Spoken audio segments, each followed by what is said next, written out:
Tonight, we begin a gentle journey into ancient wisdom that has guided countless hearts toward peace for thousands of years. These are the most basic truths of Zen Buddhism, and they hold within them secrets that can transform how you meet each moment of your life. Before we begin, feel free to share what time it is and where you're listening from. There is nothing you need to accomplish here. These are not lessons to memorize or techniques to master. They are simply invitations to see life as it actually is, rather than how we wish it would be. And in that seeing, something shifts.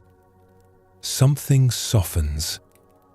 The ancient teachers found that peace is not something we must create or achieve. It is something we uncover. Like a clear lake that becomes cloudy when stirred, our minds settle naturally when we stop struggling against life as it is. There is nowhere else you need to be. Nothing else you need to do. We will walk together through stories and teachings of people who discovered profound peace. And as we walk, the path itself will teach you what you need to know. Thank you for being here. Let's begin our journey together. The Buddha taught that there are three fundamental characteristics of all existence. Three basic truths that, when truly understood, become gateways to freedom. The first of these truths is impermanence. In the ancient language of the Buddha, this is called anicca. Everything changes. Nothing stays the same, not for a moment. This might seem obvious at first. Of course things change. The seasons turn. Our bodies age. Relationships evolve. We know this intellectually. But knowing something with the mind and understanding it with the whole of our being are two very different things. When we truly see impermanence, not just as a concept, but as the living reality of each moment, something profound shifts inside us. We stop trying to freeze time. We stop exhausting ourselves trying to hold on to what naturally wants to flow. And in that release, we discover a kind of trust we did not know was possible. The Zen masters teach that impermanence is not our enemy. It is our teacher. It is the force that allows life to renew itself. It is what makes each moment precious and unrepeatable. When we stop fighting against change and learn to move with it, we find a freedom that no amount of control could ever provide. Let us explore a story that shows how this understanding can transform even the greatest loss into a gateway to freedom. In the mountains of old Japan, there lived a Zen master named Kosen who had devoted more than 40 years of his life to collecting sacred texts. His monastery housed one of the finest Buddhist libraries in all the land. Scholars would travel for weeks just to glimpse the rare manuscripts he had gathered from across the empire. The library itself was beautiful beyond words. Wooden shelves rose from floor to ceiling, carved by master craftsmen generations ago. Each scroll was wrapped in silk and stored with meticulous care. The room smelled of cedar wood and aged paper. In the early morning, light would filter through paper windows, casting a golden glow over centuries of accumulated wisdom. Kosen would wake each day before the other monks and spend his first hours in this sacred space. He would read by candlelight, taking notes, copying passages, preserving the teachings for future generations. His life had found its purpose in this work of preservation. He saw himself as a guardian of the Dharma, keeping ancient wisdom safe from the passage of time. The other monks respected his devotion. Students would come seeking permission to study in the library, and Kosen would guide them carefully, teaching them how to handle the delicate scrolls, where to find specific teachings, how to understand difficult passages. His knowledge was vast. His dedication was complete. But one autumn night, everything changed. A fire started in the kitchen while the community slept. Fed by strong mountain winds, the flames spread with terrifying speed through the wooden monastery buildings. By the time the monks awoke, smoke filled the halls and flames licked at doorways. They scrambled from their sleeping quarters, helping each other to safety, but there was no time to save anything else. The library burned with particular intensity. All those ancient manuscripts, irreplaceable texts, precious scrolls collected over 4 decades. The dry paper caught fire like kindling. Within minutes, centuries of preserved wisdom turned to ash and smoke. The carved wooden shelves that had held such treasures became fuel for the hungry flames. As dawn broke over the smoking ruins, the monks gathered in the courtyard. Their home was gone. Everything they had known was destroyed. They stood together in shocked silence, watching grey smoke rise from the blackened remains of their monastery.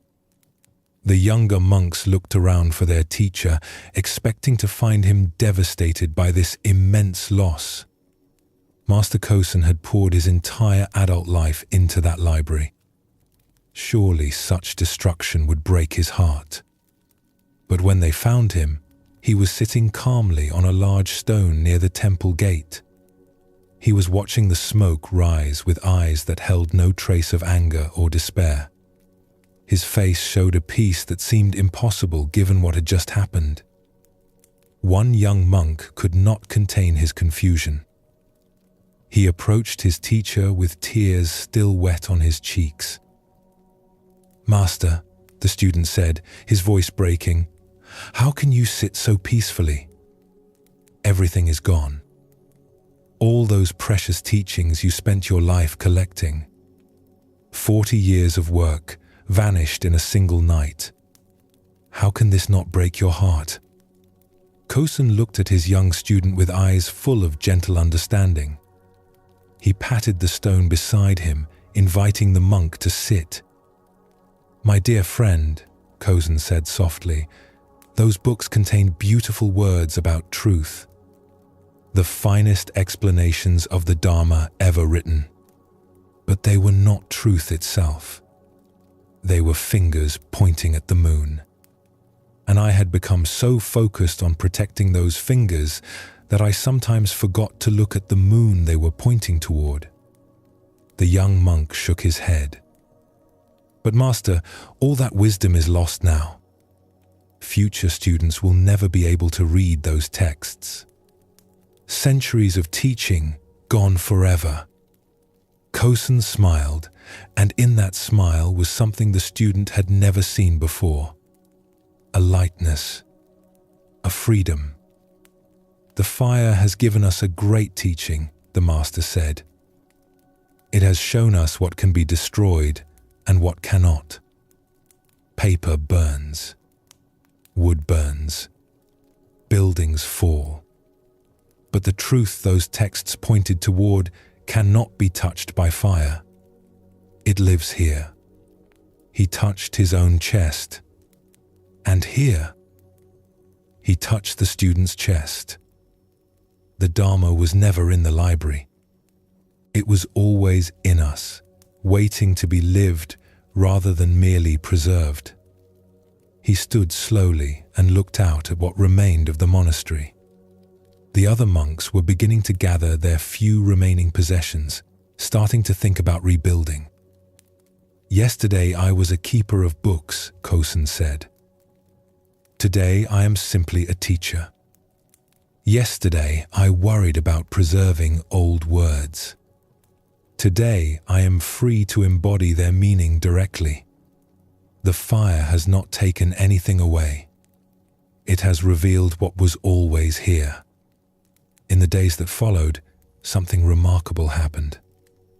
Without his vast library to manage and protect, without ancient texts to study and preserve, Master Kosen's teaching became more direct and powerful than it had ever been.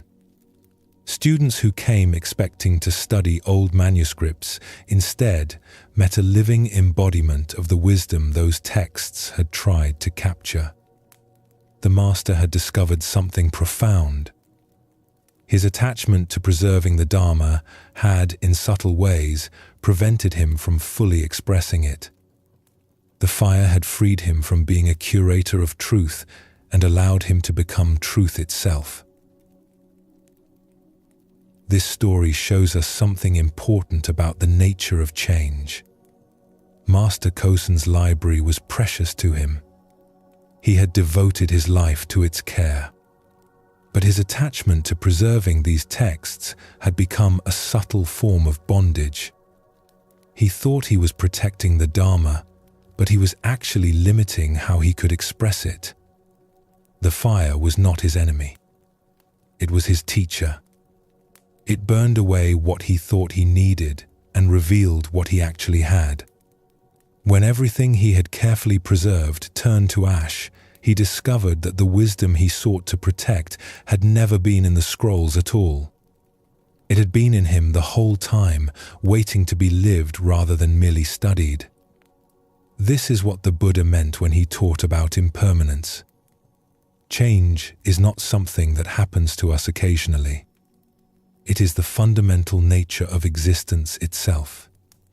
Everything we think is solid and permanent is actually in constant flux. Our bodies, our possessions, our relationships, our circumstances. All of it is flowing, transforming, becoming something else. When we fight against this truth, when we try to hold on to things exactly as they are, we create suffering for ourselves. We exhaust our energy trying to prevent the inevitable. But when we understand that change is not our enemy, but the very force that allows life to renew itself, we can finally relax. We can appreciate what we have while we have it and release it gracefully when it changes form. Master Kosen's peace in the face of great loss came from this understanding. He had spent 40 years building and protecting his library. When it burned, he could have been destroyed by grief. But instead, he saw the fire as a teaching. It showed him that he had been clinging to something that was always temporary. And in releasing that attachment, he found a freedom he had never known before. The teaching of impermanence invites us to live with open hands, to love deeply without grasping, to care for things while knowing they will not last forever. This is not about becoming cold or indifferent. It is about loving so completely that we want what is best for whatever we love, even if that means letting it change and transform. When we truly understand that everything changes, we stop trying to freeze time. We stop exhausting ourselves trying to prevent the inevitable. Instead, we learn to appreciate what is here right now, knowing that this moment is precious exactly because it will not come again. Master Kosen discovered this when his library burned. And we too can discover it, not by studying it as a concept, but by opening our eyes to the reality that is already here. Everything around us is teaching this truth. The seasons change. Our breath flows in and out. Thoughts arise and dissolve. The body grows and ages. Nothing stays still. And in that constant movement, there is a kind of peace. Not the peace of things staying the same, but the peace of trusting the flow.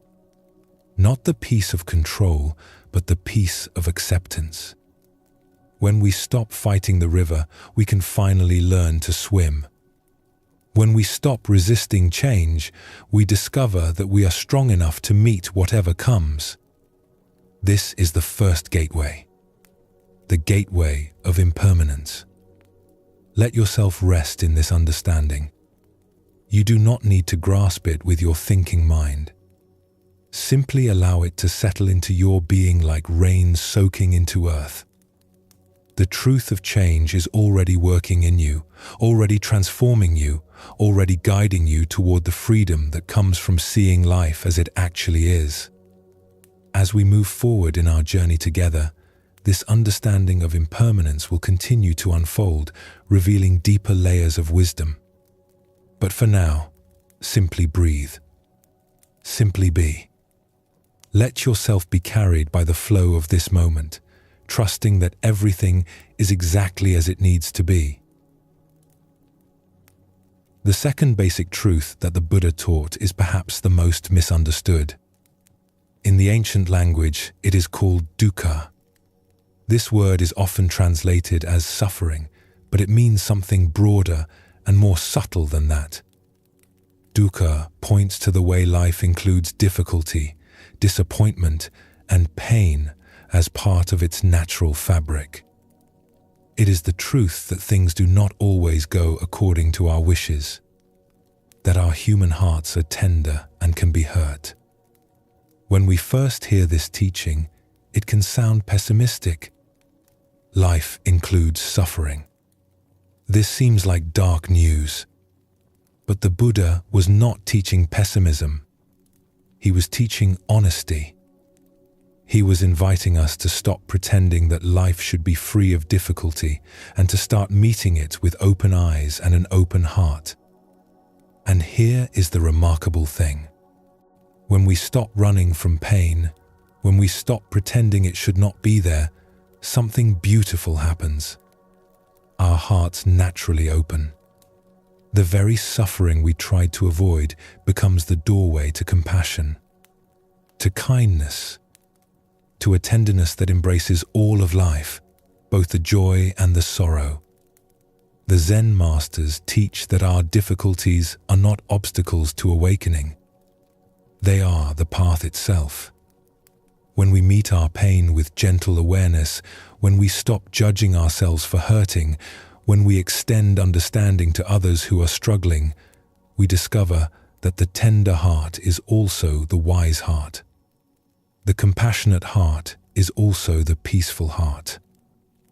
Let us explore a story that shows how meeting suffering with understanding can transform what seems like harm into healing.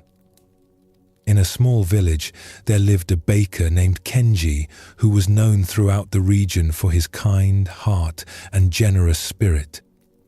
Every morning before dawn, he would light his ovens and begin preparing fresh bread for the day. The smell of baking would drift through the narrow streets, waking people gently and filling them with anticipation for the warm loaves they would buy. Kenji had a simple practice that he had followed for many years. He would always bake a few extra loaves each day and leave them on a wooden shelf outside his shop. A small sign hung above the shelf that read, "For those who need them." Travelers, poor families, anyone who was hungry could take what they needed without having to ask or explain their circumstances. This small act of kindness was simply part of how Kenji lived. But one harsh winter, when snow lay thick on the ground and food became scarce throughout the region, desperate times came to the village. A group of men who had lost their work at a distant mine found themselves with no means to feed their families. They had tried begging, but the villagers themselves had little to spare. In their desperation, they began stealing from shops and homes, taking whatever they could find under cover of darkness. Kenji's bakery was robbed 3 times in 2 weeks.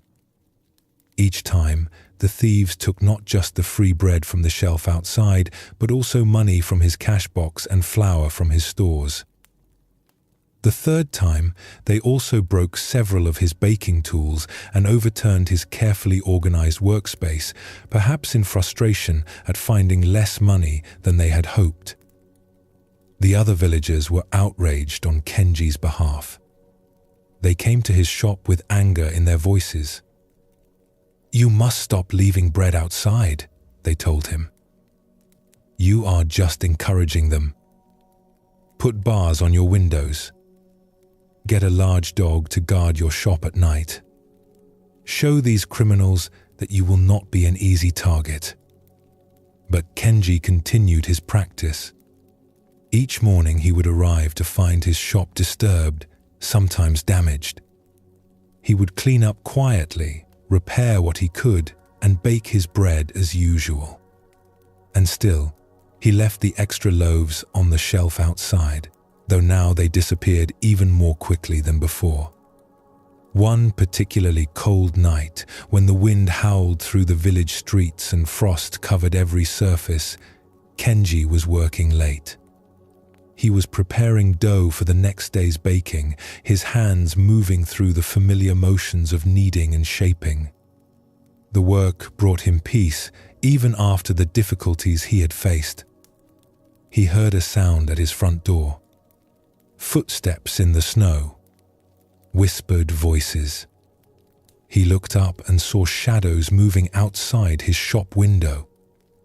Instead of hiding or calling for help, Kenji did something that surprised even himself. He walked to the door and opened it. 3 men stood there in the cold.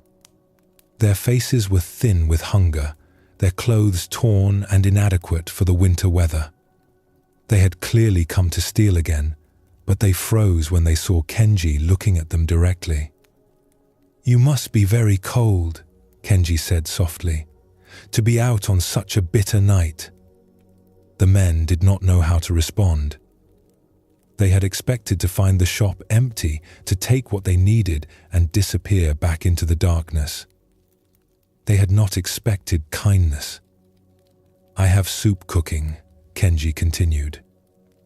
"And there is fresh bread just out of the oven.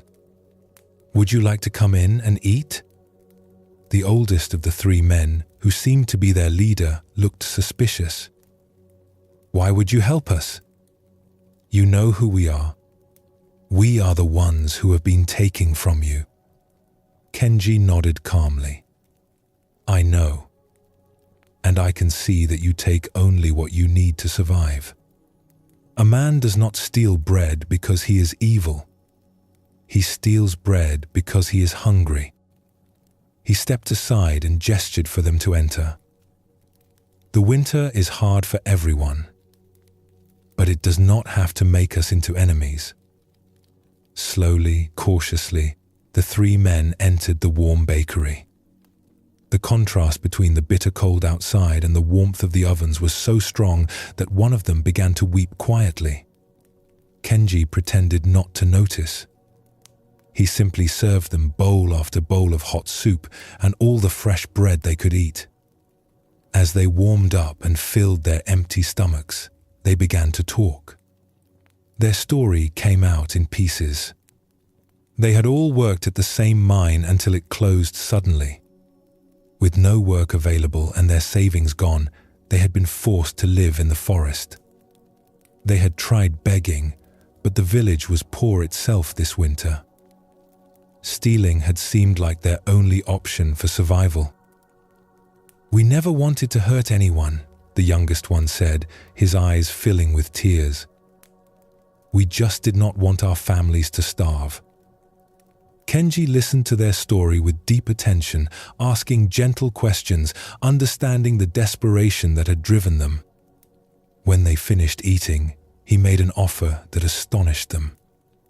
"I could use help with the early morning baking," he said. "The work is hard and the hours are long. But there is always enough food, and there is a room above the shop where you could sleep. If you are willing to work, you are welcome to stay." The 3 men looked at each other in disbelief. They had come to steal from this man, and he was offering them jobs and shelter. The oldest man shook his head slowly. "Why would you trust us?" he asked. "We have robbed you. We have damaged your property. We could steal from you again." Kenji smiled gently. "Because I believe that people do better when they are given the chance to do better. You stole because you were desperate. But desperation is not who you are. It is just a situation you found yourselves in. Now you have a choice to make about who you want to be." The men stayed. They worked harder than any employees Kenji had ever had, grateful beyond words for the chance to earn an honest living. Within a few months, the bakery was more prosperous than it had ever been. The three men proved to be skilled workers, and their gratitude translated into dedication and care. The village became safer as well. With these men no longer desperate, the stealing stopped. Other villagers began to see them differently, not as threats, but as members of the community who had been struggling and were now contributing. Years later, when people asked Kenji why he had chosen kindness over punishment, why he had offered work to men who had robbed him, he would say something simple. Fear creates more fear. Anger creates more anger. But compassion has the power to transform even the most difficult situations. When we respond to suffering with understanding instead of judgment, we give everyone involved the chance to become better than they were before. This story shows us something essential about the Buddhist understanding of suffering and compassion. Kenji could have responded to the robberies with anger and fear. He could have hardened his heart, put bars on his windows, sought revenge. This would have been understandable. He had been wronged. His livelihood had been threatened. But Kenji understood something deeper. He saw that underneath the harmful actions of these men was suffering. They were not evil people who enjoyed causing harm. They were desperate people caught in circumstances that seemed to offer no good choices. They were hungry. They were cold. They were afraid for their families. When Kenji met their actions with compassion instead of anger, he created the conditions for transformation. He did not excuse what they had done. He did not pretend that stealing was acceptable. But he looked past the behavior to see the pain that was driving it. And in seeing their suffering clearly, he was able to respond with wisdom rather than react with fear. This is what the Buddha meant when he taught about dukkha and compassion. Suffering is part of the human experience. All beings experience pain, fear, and difficulty. When we can see this clearly, when we understand that harmful behavior often comes from a place of hurt, we naturally feel compassion arise. Not as something we force ourselves to feel, but as the natural response of a heart that truly understands. Kenji's compassion was not weakness. It was strength. It took courage to open his door to men who had robbed him. It took wisdom to see past his own anger and fear to recognize their desperation. And it took confidence in his own understanding of human nature to offer them a second chance. The transformation that followed was not magic. It was the natural result of meeting suffering with understanding. The men were not bad people who needed to be punished. They were struggling people who needed support and opportunity. When they received compassion instead of condemnation, they were able to show who they truly were beneath the desperation. This teaching about compassion extends in all directions, outward toward others who are struggling, but also inward toward ourselves. This brings us to another dimension of this gateway to freedom. There was once a young woman named Miki who came to study at a mountain temple renowned for its meditation practice. She had heard stories of monks who could sit in perfect stillness for hours, their minds clear and peaceful. She wanted desperately to achieve this same level of spiritual attainment. Miki threw herself into the practice with fierce determination. She would rise at 3 a.m. to meditate before the other students awakened. She would sit through meals in silence, barely eating, focused entirely on her spiritual progress. She pushed herself to meditate for longer periods than anyone else, often sitting until her legs went completely numb and her back ached with pain. But instead of the peace and clarity she sought, Mickey found her mind becoming more agitated than ever before. During meditation, instead of gently observing her thoughts, she would attack each wandering thought with harsh criticism. "Focus," she would command herself. "Stop being so weak. Other students can do this easily. What is wrong with you?" When her meditation felt scattered, she would punish herself by skipping meals or adding extra hours of sitting.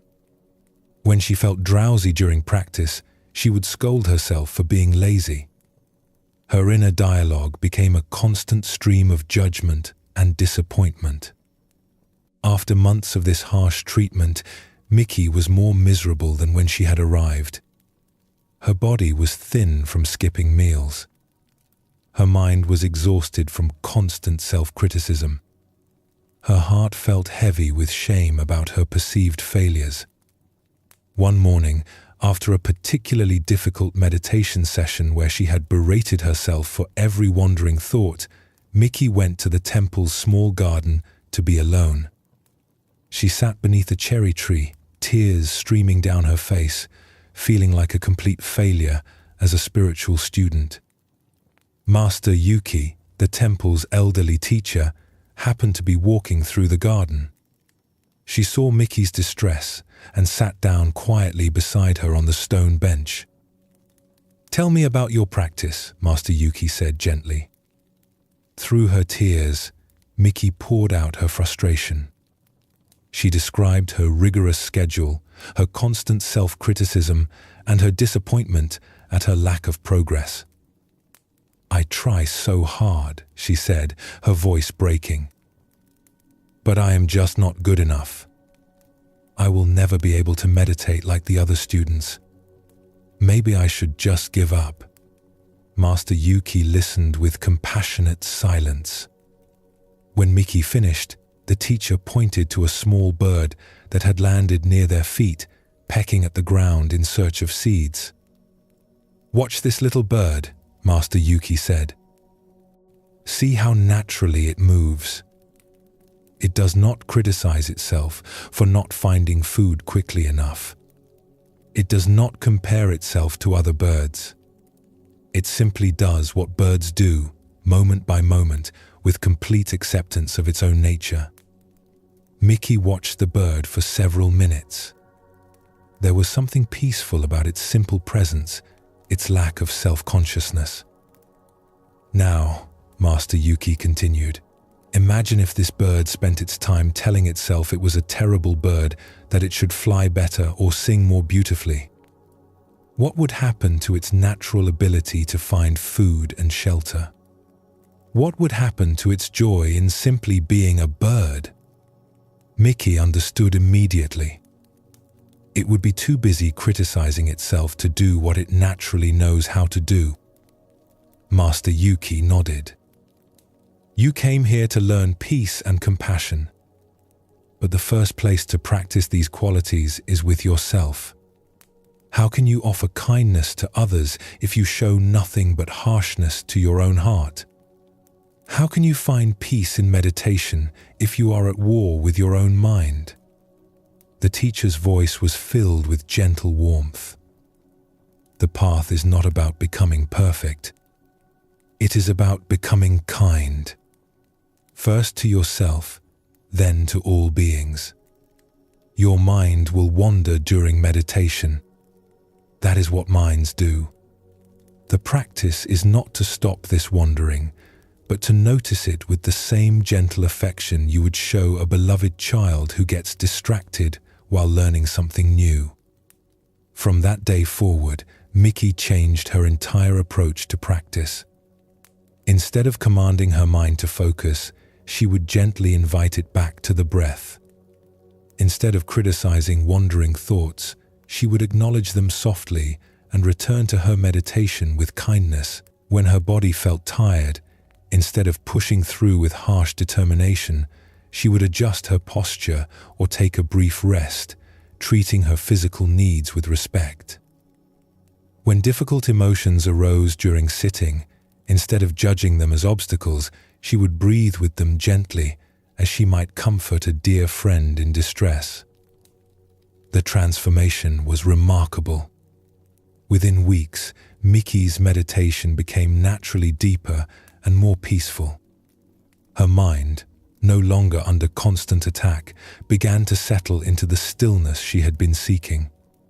More importantly, the harsh inner critic that had tormented her for so long gradually softened into a voice of gentle encouragement.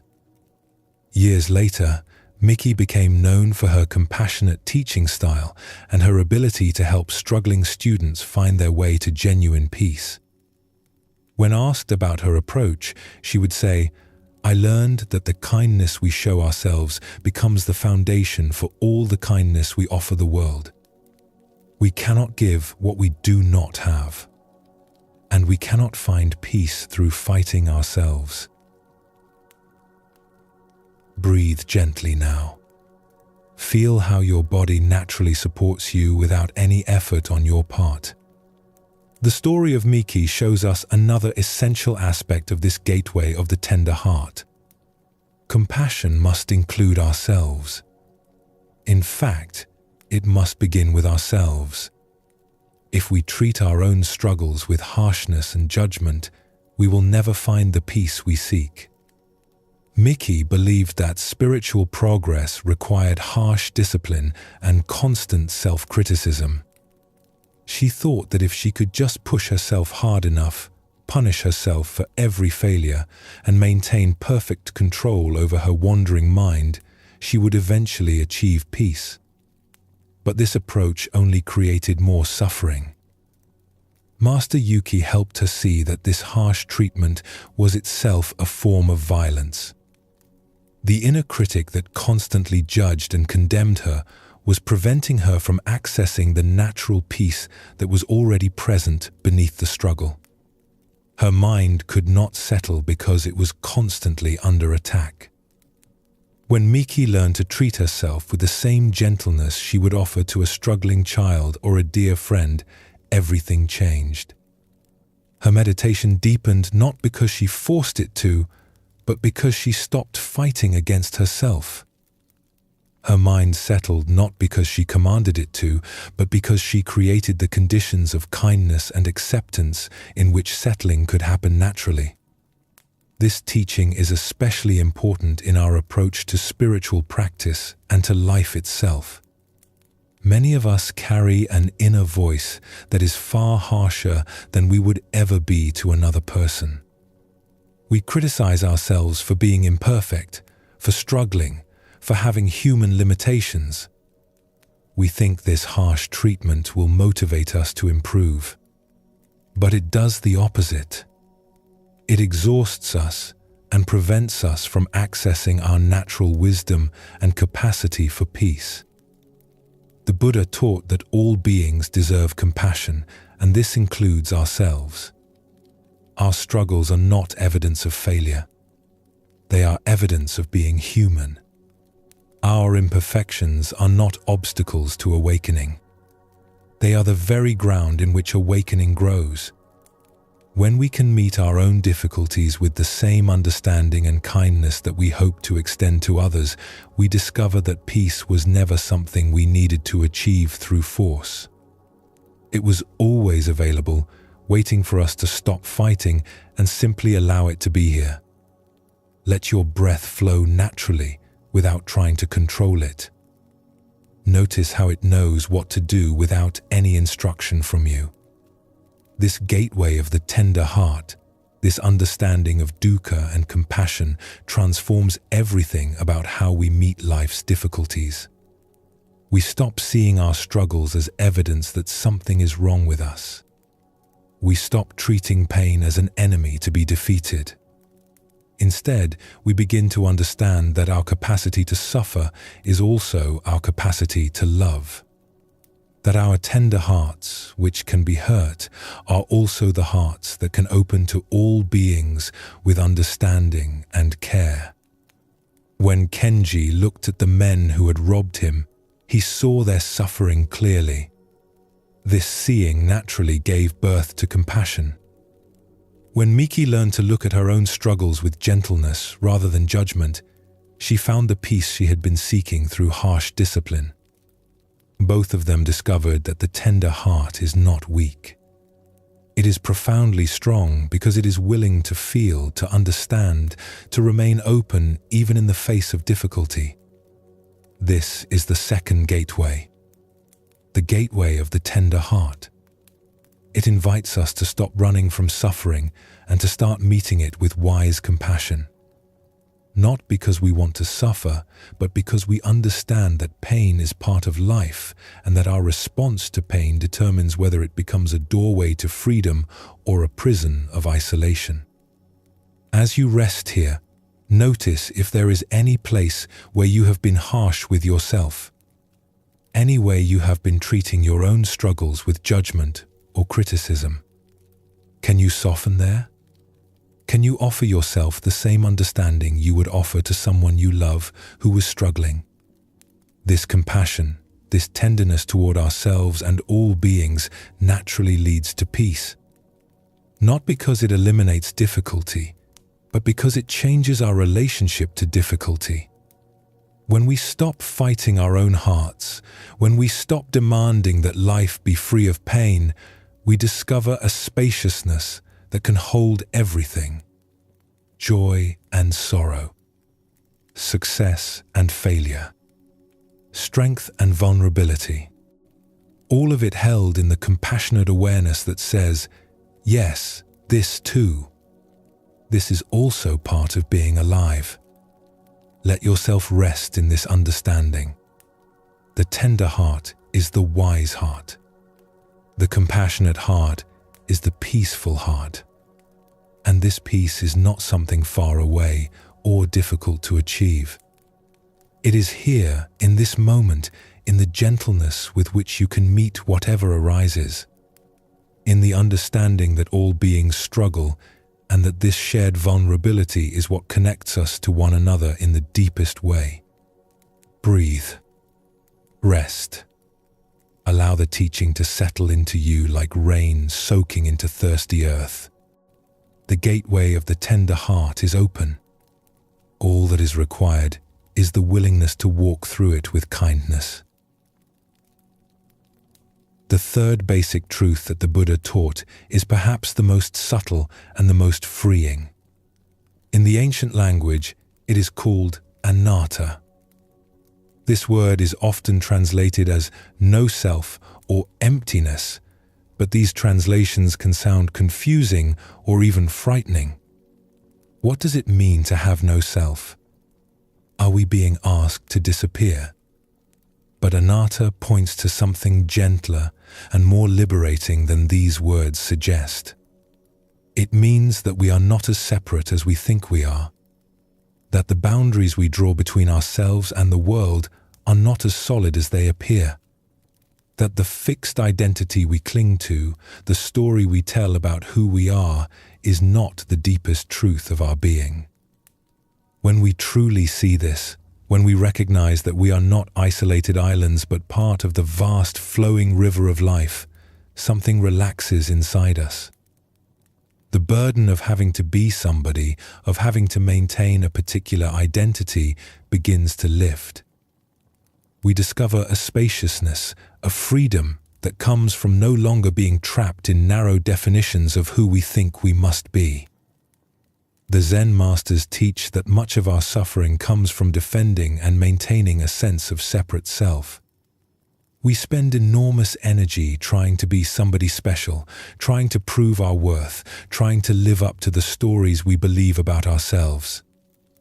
But what if the peace we seek lies not in becoming someone better, but in recognizing the freedom that exists beyond all these identities? Let us explore a story that shows how releasing our grip on limited self-definitions can open us to a much larger truth. In the mountains above a small village, there lived a woodcutter named Daichi who had spent his entire life among the trees.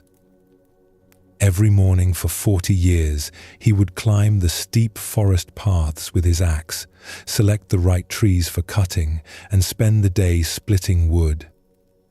Every evening he would return home, tired and satisfied with his simple work. Daichi thought of himself in very simple terms. When people asked what he did, he would say, "I cut wood. That is all I know." He was not educated like the village scholars who could read ancient texts. He was not wealthy like the merchants who traveled to distant cities. He was not skilled in arts or crafts like the makers of pottery and cloth. He was just a woodcutter, nothing more. One day, while working deep in the forest, Daichi heard voices calling out. Following the sounds, he discovered a group of monks who had become lost while traveling between monasteries. There were 15 of them, sitting by a small stream, looking worried and uncertain about which direction to go. Their leader, an elderly abbot, approached Daichi with relief visible on his face. "Excuse me, friend," the abbot said respectfully. "We have been walking for 2 days and cannot find our way back to the main path. Do you know these mountains well?" Daichi nodded. "I have been walking these paths since I was a boy.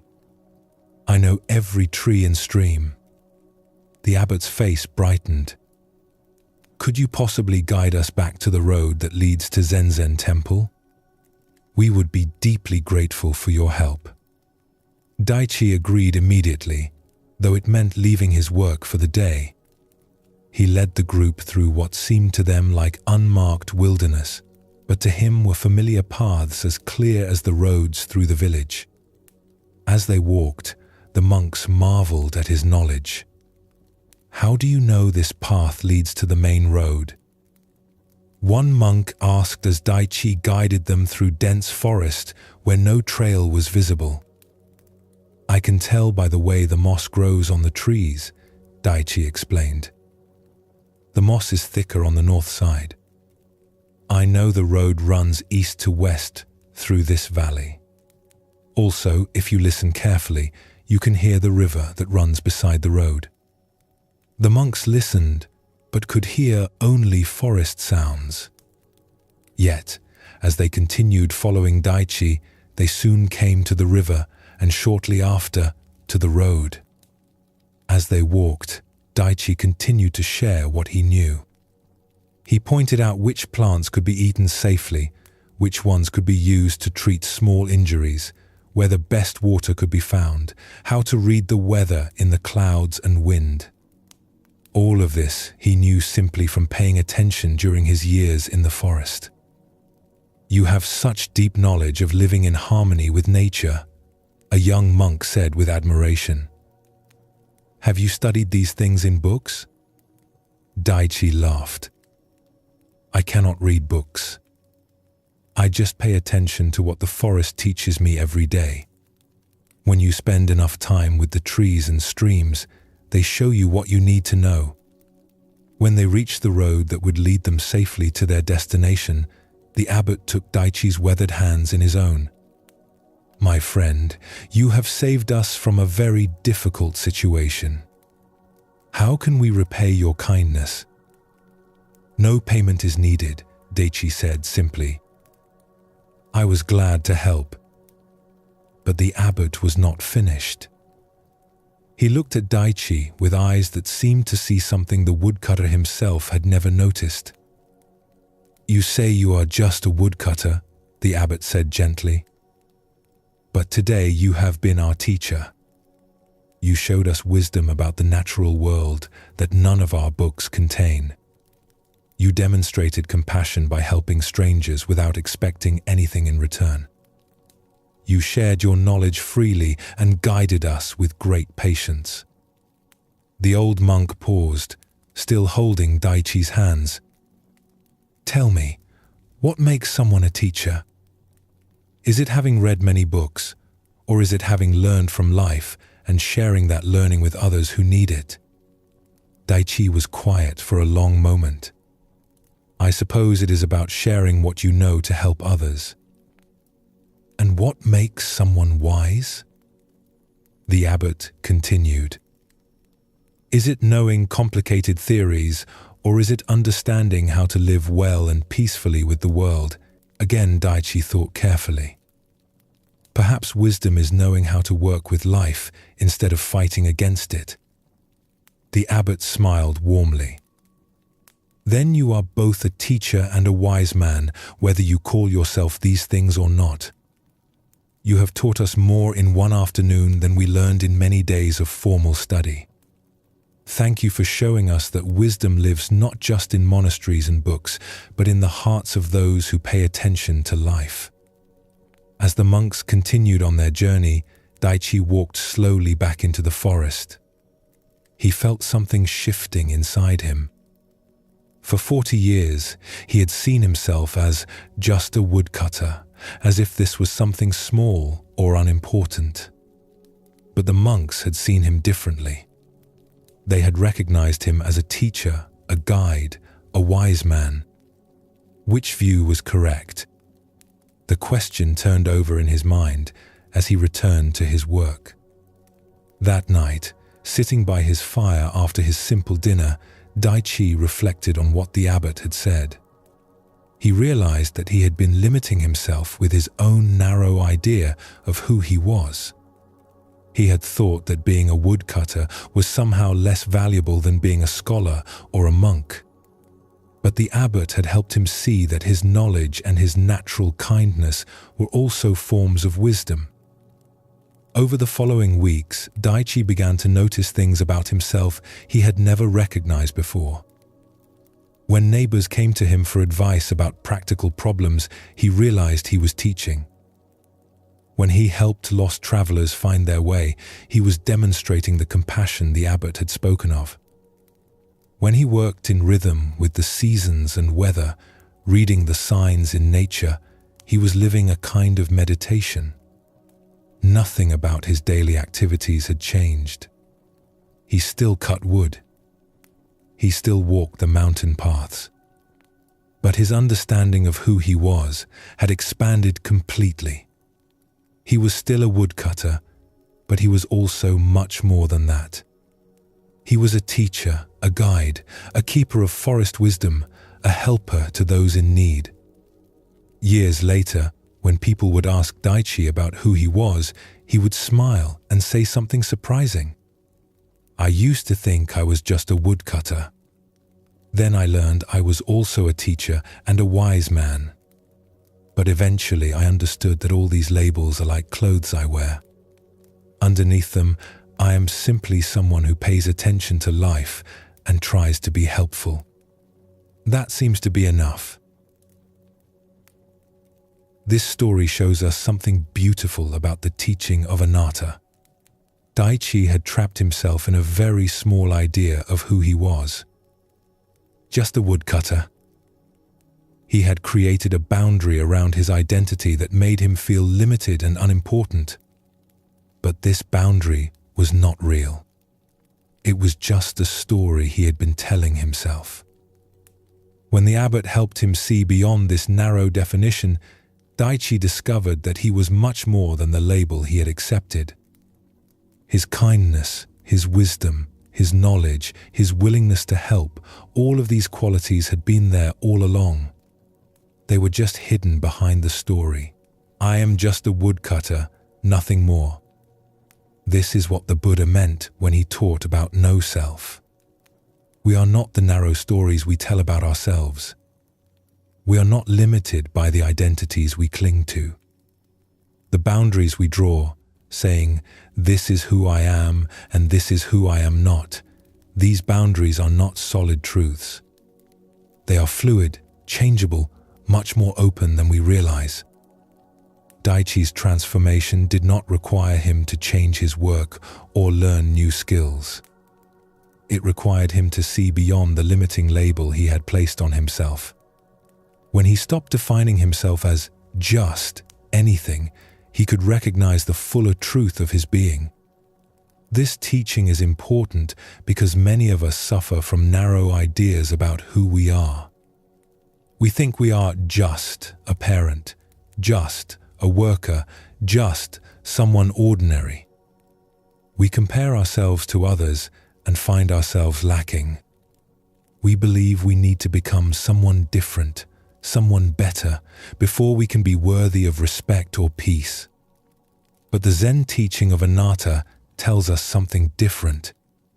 It says that beneath all these labels and identities is something much more spacious. A natural awareness, a basic goodness, a capacity for wisdom and compassion that is not dependent on any particular role or achievement. When we stop defending narrow definitions of ourselves, we discover a freedom we did not know was possible. Notice the space around you, the air that holds the sounds, that carries the light. Can you sense how you are held by something larger than your idea of yourself? Let us explore another story that takes this teaching even deeper, showing us what lies beneath all our ideas about who we are. There was once a monastery that took in orphaned children and raised them as part of the community. One of these children was a boy named Kodo, who had been found as an infant with no knowledge of his family or origins. The monks raised him with kindness and care, but Kodo always felt different from the others. Unlike the monks who had chosen their spiritual path, Kodo felt like he belonged nowhere in particular. He was not officially a monk, since he had never taken vows. But he was not a regular villager either, since he had been raised in the monastery. He helped with daily tasks and participated in temple life, but he often felt like he was simply existing without any real purpose. As Kodo grew into a young man, this feeling of not belonging grew stronger. He would watch the monks during their ceremonies and feel like an outsider looking in. He would see village families during festivals and feel envious of their clear connections to each other. He began to think of himself as nobody special, just someone who happened to end up at the monastery by chance. One day, a renowned master from the capital came to visit the temple. Master Sogen was known throughout the region for his wisdom and his ability to see the true nature of anyone he met. The monks were honored to receive such a guest, and they prepared their finest ceremonies to welcome him. During his stay, Master Sogen met privately with each monk to offer personal guidance. Kodo assumed he would not be included in these meetings since he was not officially a monk. But to his surprise, he was called to see the master just like everyone else. Kodo approached the meeting with nervousness, unsure what to say to such an important teacher. He entered the simple room where Master Sogen sat and bowed respectfully. "Please, sit," the master said with a warm voice. "Tell me about yourself." "There is not much to tell, Master," Kodo said quietly. "I am not really anybody special. I was left here as a baby. The monks have been kind enough to let me stay, and I help with daily work. But I do not have any particular skills or purpose. I am just here." Master Sogen listened carefully, his eyes gentle and attentive. When Kodo finished, the master asked a simple question. "Who told you that you are nobody special?" Kodo was surprised. "Well, nobody told me directly. I just know it is true. I have no family, no name, no achievements. I have not taken vows or done anything important. I am just an orphan who lives at a monastery." "I see," Master Sogen said softly. "And who decided that having a family name makes someone special? Who determined that taking vows or achieving things gives a person value?" Kodo had never thought about these questions before. "I suppose I just assumed these things mattered." Master Sogen smiled. "Let me tell you what I see when I look at you. I see someone who has been shaped by spiritual practice since infancy. I see someone who has learned to live simply and help others without expecting recognition. I see someone who has grown up surrounded by wisdom and compassion and has absorbed these qualities naturally, like a plant absorbing sunlight. The master leaned forward slightly, his voice becoming even gentler.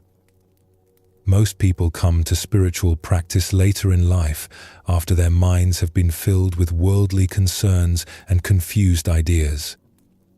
You have been practicing from the beginning, even if you did not know that is what you were doing. Your ordinary daily life has been a form of meditation. Your simple helping has been a form of service. You have been walking the path all along.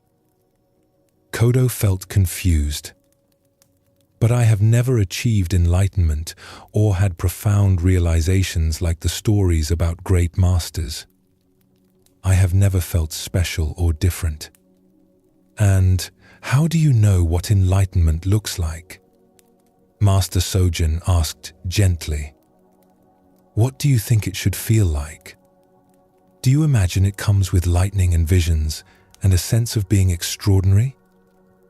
I thought it would feel different somehow. I thought enlightened people would feel important and special. Master Sojin laughed, but it was a kind laugh, full of warmth. My friend, you have been looking for enlightenment as if it was something that would make you feel superior to others, something that would prove you are special. But what if wisdom is exactly the opposite? What if peace comes from recognizing that you do not need to be special at all? That you are already complete, exactly as you are? He gestured toward the window where other monks could be seen going about their daily tasks. Look at your brothers out there. They are sweeping, cooking, tending the garden. Are they any less awake when they are doing these simple tasks than when they are sitting in meditation? Is their true nature only present during formal practice, or is it always here, in every moment, in every activity? Kodo watched the familiar scene with new eyes. He began to understand what the master was pointing toward.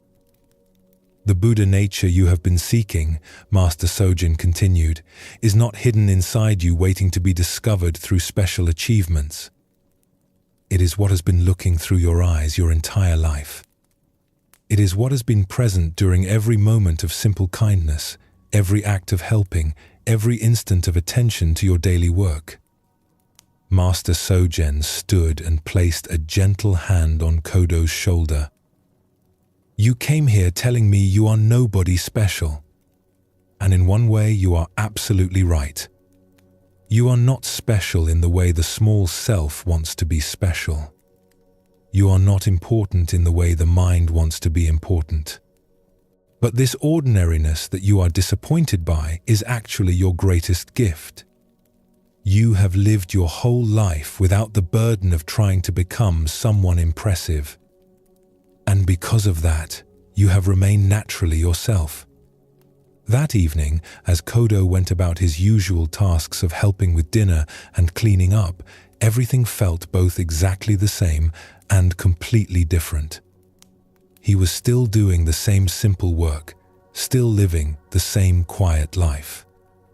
But he was no longer waiting for something else to happen.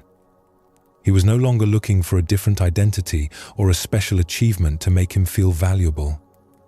He realized that the seeking itself had been the only thing preventing him from recognizing what was already here. His true nature had been present all along, not hidden, but so obvious that he had overlooked it while searching for something more impressive. The story of Kodo reveals the deepest aspect of the teaching of no self. We often think we need to become someone special, achieve something important, or have dramatic spiritual experiences to be complete. But the truth is the opposite. Our true nature is already here, not as something extraordinary, but as the ordinary awareness that experiences life moment by moment. Kodo's struggle was not that he lacked something.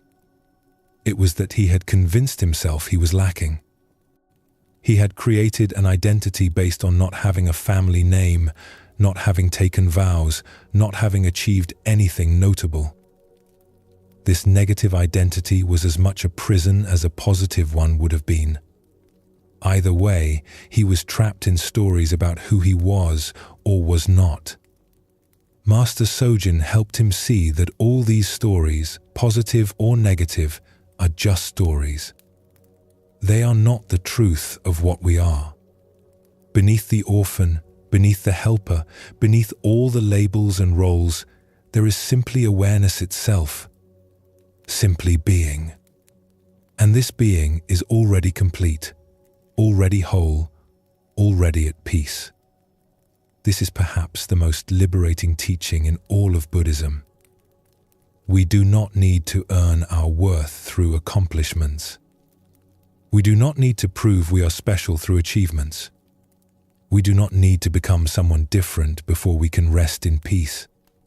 The awareness that is reading these words right now, the consciousness that experiences thoughts and feelings, is already complete just as it is. When we truly understand this, a great burden lifts. We can stop defending our identity, stop proving our worth, stop trying so hard to be somebody. We can simply be what we are, which is much more spacious and free than any identity we could construct. This teaching of anatta, of no separate self, does not mean we disappear or become nothing. It means we recognize that we are not trapped in the narrow boxes we have built around ourselves. We are not limited by our past, our family background, our achievements or lack of them. All of these things are part of our story, but they are not the essence of what we are. What we truly are is more like the space that holds everything, like the sky that allows all weather to pass through it without being damaged or diminished. Our true nature is not in any particular cloud or storm, but in the vast openness that remains unchanged regardless of what appears within it. Both Daichi and Kodo discovered this in their own ways. Daichi learned that he was not limited to being just a woodcutter. Kodo learned that he did not need to be anybody special. Both teachings point to the same truth. We are not the narrow identities we cling to. We are something much more open, much more free, much more spacious than any label can capture. This understanding naturally brings peace because it removes the burden of having to maintain a particular self-image. When we are not defending an identity, not trying to prove something, not struggling to become someone different, we can finally rest. We can meet life as it comes without feeling like we must fit it into our story of who we are. Let yourself rest in this understanding now. You do not need to be anybody particular. You do not need to have achieved anything special. The simple fact of your awareness, of your capacity to be present, of your willingness to listen and learn, this is enough. This has always been enough. The gateway of no separation is not about losing yourself. It is about finding your true self beneath all the false identities you have carried. It is about discovering that you are not an isolated island, but part of the vast ocean of being. And in this recognition, there is a peace that does not depend on maintaining any particular story about who you are. Breathe. Rest. Allow these words to point beyond themselves to the living truth they are trying to indicate. You are not your story. You are not your achievements or failures. You are not your labels or roles. You are the awareness that witnesses all of these things. And that awareness is already free, already complete, already at peace. This is the third gateway. The gateway of recognizing that the boundaries we draw around ourselves are not as solid as they seem. that we are much more than our limited ideas about who we are, and that in this spaciousness, in this freedom from narrow self-definition, there is a natural ease and peace that was here all along, simply waiting to be recognized. There is a simple practice that runs through all of Zen Buddhism like a golden thread. It is the practice of being fully present for this moment, exactly as it is. In the teachings, this is often called mindfulness, but that word can sound formal or complicated. What it really means is paying attention, being here. Not lost in thoughts about yesterday or tomorrow, but actually experiencing what is happening right now. This might sound easy, but if you watch your mind for even a few moments, you will notice something surprising. The mind is almost never fully here. It is planning the future, replaying the past, judging the present, wandering in daydreams. Our bodies are in one place, but our attention is somewhere else entirely. The Zen masters discovered something remarkable about this divided attention. They found that most of our suffering comes not from what is actually happening, but from our thoughts about what is happening. The actual experience of this moment is usually workable, often even pleasant. But our thoughts about how things should be different, about what might happen next, about what already happened, these thoughts create layers of stress and struggle on top of simple reality. When we learn to be fully present, even for brief moments, something shifts. The racing mind settles like dust settling in still water. The body relaxes, and we discover that this moment, met with full attention, contains a completeness we had been missing while we were lost in thought. Let us explore a story that shows how learning to be truly present can transform even the simplest activities into sources of deep peace. In a distant province, there lived a tea merchant named Taro who traveled from village to village selling fine teas from mountain gardens. His cart was filled with carefully wrapped packages of green tea, black tea, and rare flowering teas that bloomed like small miracles when steeped in hot water. Taro took great pride in his knowledge of tea and his ability to match each customer with the perfect blend for their taste. But Taro had a problem that troubled him deeply. His mind was always somewhere else. While walking through one village, he would be thinking about the next village he needed to reach. While talking with customers about tea, he would be calculating profits or worrying about tomorrow's weather. While eating his evening meal, he would be planning the next day's route or replaying conversations from earlier. This constant mental activity made Taro feel exhausted and scattered. He would often arrive in a new village and realize he could not remember anything about the journey there. He would finish conversations with customers and immediately forget their names or what they had purchased. His life felt like a blur of constant motion without any real satisfaction. One evening, Taro arrived in a mountain village just as the sun was setting. He was tired from a long day of travel and eager to find lodging for the night. As he walked through the quiet streets pulling his cart, he noticed a small tea house with warm light glowing from its windows. Inside, an elderly woman sat alone at a low table, slowly preparing tea with careful, unhurried movements. Something about her presence caught Taro's attention. She seemed completely absorbed in what she was doing, as if nothing else in the world existed except this tea ceremony unfolding before her. Taro knocked gently and asked if he might shelter there for the night. The woman, whose name was Sachiko, welcomed him warmly and invited him to sit while she finished preparing the tea. "I am a tea merchant," Taro said, settling his tired body onto a cushion. "I have teas from all over the region. Perhaps you would like to try some of my finest varieties?" Sachiko smiled gently and continued her slow, meditative movements. "Thank you for your generous offer," she said. "But first, would you join me in drinking this tea I have already prepared? It is just simple green tea, nothing special." Taro agreed, though he was curious to show off his premium selections. Sachiko poured the tea into small, humble clay cups and placed one before Taro. Then she lifted her own cup with both hands and took a slow, appreciative sip. Taro lifted his cup and took a quick drink, ready to comment on the quality and suggest improvements. But before he could speak, Sachiko asked quietly, "What did you taste?" The question surprised Taro. "Well, it is green tea.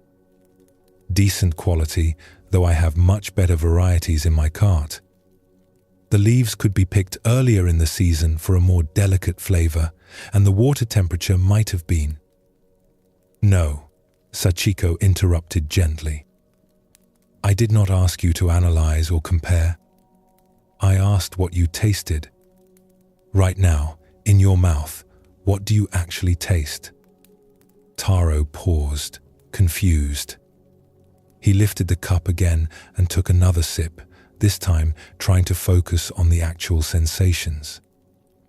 But his mind immediately began its familiar pattern of comparison and evaluation, thinking about other teas he had tasted, judging this one against his mental standards. "Try once more," Sachiko suggested. "But this time, drink as if you have never tasted tea before. As if this is the first sip of tea in your entire life." Taro found this instruction strange, but something in the woman's peaceful presence made him want to try. He lifted the cup very slowly and took the smallest possible sip. Instead of thinking about the tea, he tried to simply experience it. For the first time, he noticed the warmth spreading across his tongue. He felt the subtle bitterness that made his mouth feel slightly dry.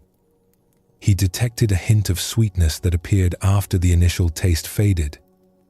There was an earthy quality that reminded him of morning mist over mountain forests. "Now what did you taste?" Sachiko asked. "I actually tasted the tea," Taro said, surprised by his own response. "Not my thoughts about the tea, but the tea itself." Sachiko nodded with approval. Most people spend their whole lives drinking tea without ever really tasting it. They are so busy thinking about the tea, comparing it to other teas, judging whether they like it or not, that they miss the direct experience of drinking. She poured him another cup. "Try again. This time, also notice what it feels like to hold the warm cup in your hands. Notice the sensation of swallowing. Pay attention to the steam rising from the surface." Taro spent the next hour drinking tea with a level of attention he had never experienced before. Each sip became a small meditation. He noticed how his breathing naturally slowed when he focused completely on what was happening. His racing thoughts settled into quiet appreciation for this simple activity. "This is how I learned to find peace," Sachiko told him as the evening grew late. "Not by changing my circumstances, but by showing up fully for whatever was already here. I have been making tea in this same simple way for 30 years, and I discover something new every single time because I am truly present for the experience." That night, Taro slept more deeply than he had in months. The next morning, as he prepared to continue his journey, he found that everything felt different. As he loaded his cart, he noticed the weight and texture of each package. As he walked through the village, he heard birds singing that he had never noticed before. The morning air felt fresh and alive against his skin. From that day forward, Taro's approach to his work completely changed. Instead of rushing through his days with his mind elsewhere, he began to practice what Sachiko had shown him. When talking with customers, he listened fully to their words instead of planning his next sales pitch. When walking from village to village, he noticed the changing landscape, the feel of his feet on the path, the rhythm of his breathing. This simple shift in attention transformed not only Taro's experience of his work, but also his success as a merchant. Customers began seeking him out because they felt truly heard and understood when they talked with him. His genuine presence made people trust him, and his careful attention helped him match each person with exactly the right tea for their needs. Years later, when people asked Taro about the secret to his peaceful contentment, he would say simply, "I learned that happiness is not something you find by looking elsewhere. It is something you discover by being completely where you are." This story shows us something essential about the practice of presence. Taro was a tea merchant, someone whose entire life revolved around tea. Yet, he had never truly tasted tea.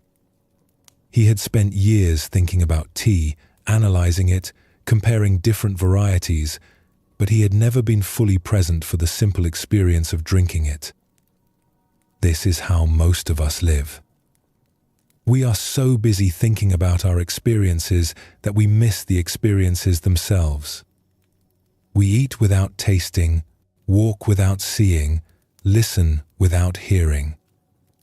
Our attention is divided, scattered across past and future, rarely gathered completely into this present moment. When Sachiko asked Taro to simply taste the tea without analyzing or comparing, she was inviting him into a different way of being. A way of meeting life directly, through full attention, rather than through the filter of constant thinking. And in that simple shift, Taro discovered something he had been missing his entire life: the richness of actual experience. The teaching of mindfulness is not complicated. It is simply the practice of being here. When you eat, actually taste the food. When you walk, feel your feet touching the ground. When you listen to someone, hear their words without planning your response. This complete attention naturally brings peace because it stops the mental restlessness that keeps us feeling scattered and unsatisfied. Taro discovered that the same activity he had done thousands of times before, drinking tea, could become a source of deep satisfaction when he brought his full attention to it. This shows us that we do not need to change our circumstances to find peace. We need to change the quality of attention we bring to our circumstances. Notice the weight of your body right now. Feel how you are supported without any effort on your part. This support is always here, but we often miss it because our attention is elsewhere. The practice of presence transforms ordinary moments into opportunities for rest and renewal. When we eat with full attention, each meal becomes nourishing for both body and spirit. When we listen with complete presence, our relationships become deeper and more meaningful. When we bring mindful attention to any activity, it becomes a form of meditation that settles the mind naturally. Let us explore another story that shows how this practice of presence can sustain us even during life's most difficult moments. There was once a Zen master named Jozen who was known throughout the region for his ability to remain calm and centered no matter what was happening around him. Students would come from distant temples to learn from him, hoping to discover the secret of his peaceful presence. But his most devoted student, a young monk named Kaku, was beginning to have doubts. Kaku had been living at the temple for 2 years, and while he found Master Jozen to be wise and kind, he had never seen him face any real difficulties. The temple was peaceful, the community was harmonious, and their daily routine was predictable and serene. Kaku wondered if his teacher's calmness was simply the result of living in such ideal conditions. Anyone can be peaceful in a place like this, Kaku confided to his friend one evening.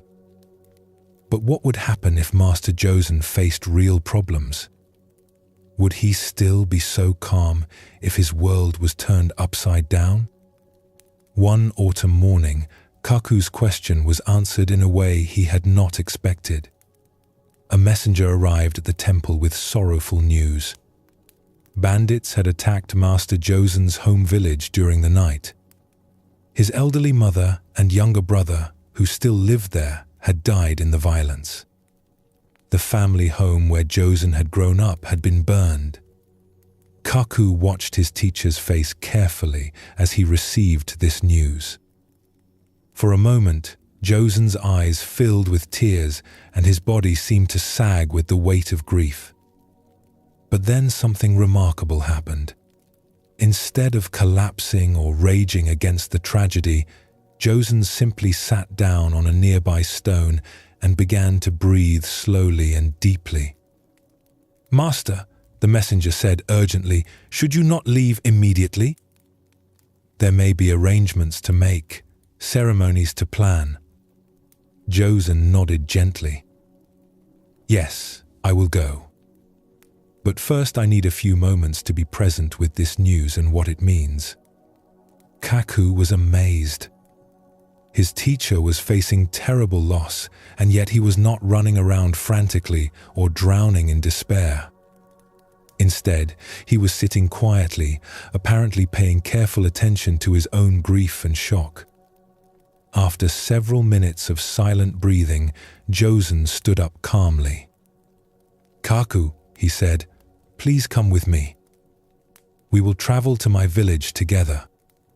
During the long journey, Kaku expected his teacher to be lost in sorrow or distracted by planning. Instead, he found that Josen was more present and attentive than ever. When they stopped to rest, Josen noticed the changing colors of the autumn leaves. When they encountered other travelers, he listened to their stories with complete attention. When they shared simple meals, he ate with obvious appreciation for the food. "Master," Kaku finally asked, unable to contain his confusion, "how can you notice such small things when something so painful has happened? Should you not be too upset to pay attention to anything else?" Josen stopped walking and looked at his student with eyes that held both deep sadness and profound peace. "Kaku, this is exactly when mindful attention matters most. When we are overwhelmed by difficulty, our first instinct is to escape from the present moment. We get lost in thoughts about what we should have done differently, or we imagine all the ways the future will be affected by this loss." He gestured to the forest path they were walking. But escaping into mental stories about the past or future does not help anyone. My mother and brother are gone, and no amount of mental anguish will bring them back. What I can do is honor their memory by staying fully present for whatever needs my attention right now. Josen picked up a fallen leaf and studied its pattern of veins and colors. If I spend this journey lost in thoughts of regret or worry, I miss the opportunity to appreciate the beauty they would have wanted me to see. If I am too distracted by grief to listen carefully to the people we meet, I might miss chances to help someone who needs it. He looked directly at Kaku. Mindfulness is not about avoiding difficult emotions or pretending everything is fine. It is about being present for all of life, including the painful parts. When I sit with my grief mindfully, I can feel it completely without being destroyed by it.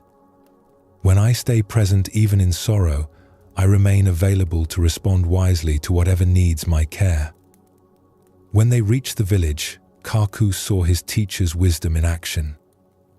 Because Josen was fully present for each conversation and decision, He was able to comfort other grieving families, arrange meaningful ceremonies, and handle practical matters with clarity and compassion.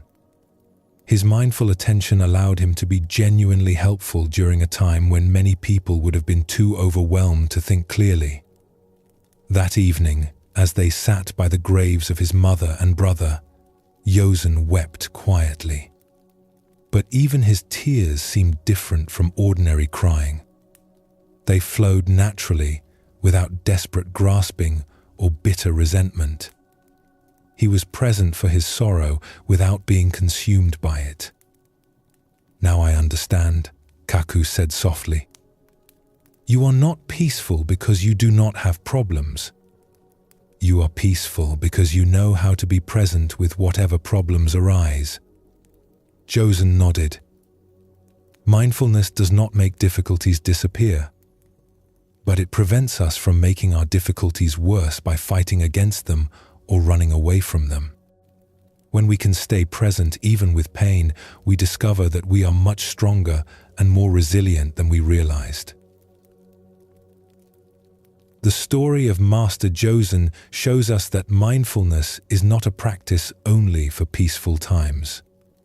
It is especially valuable during our most challenging moments because it prevents us from adding mental and emotional turmoil to whatever difficulties we are already facing.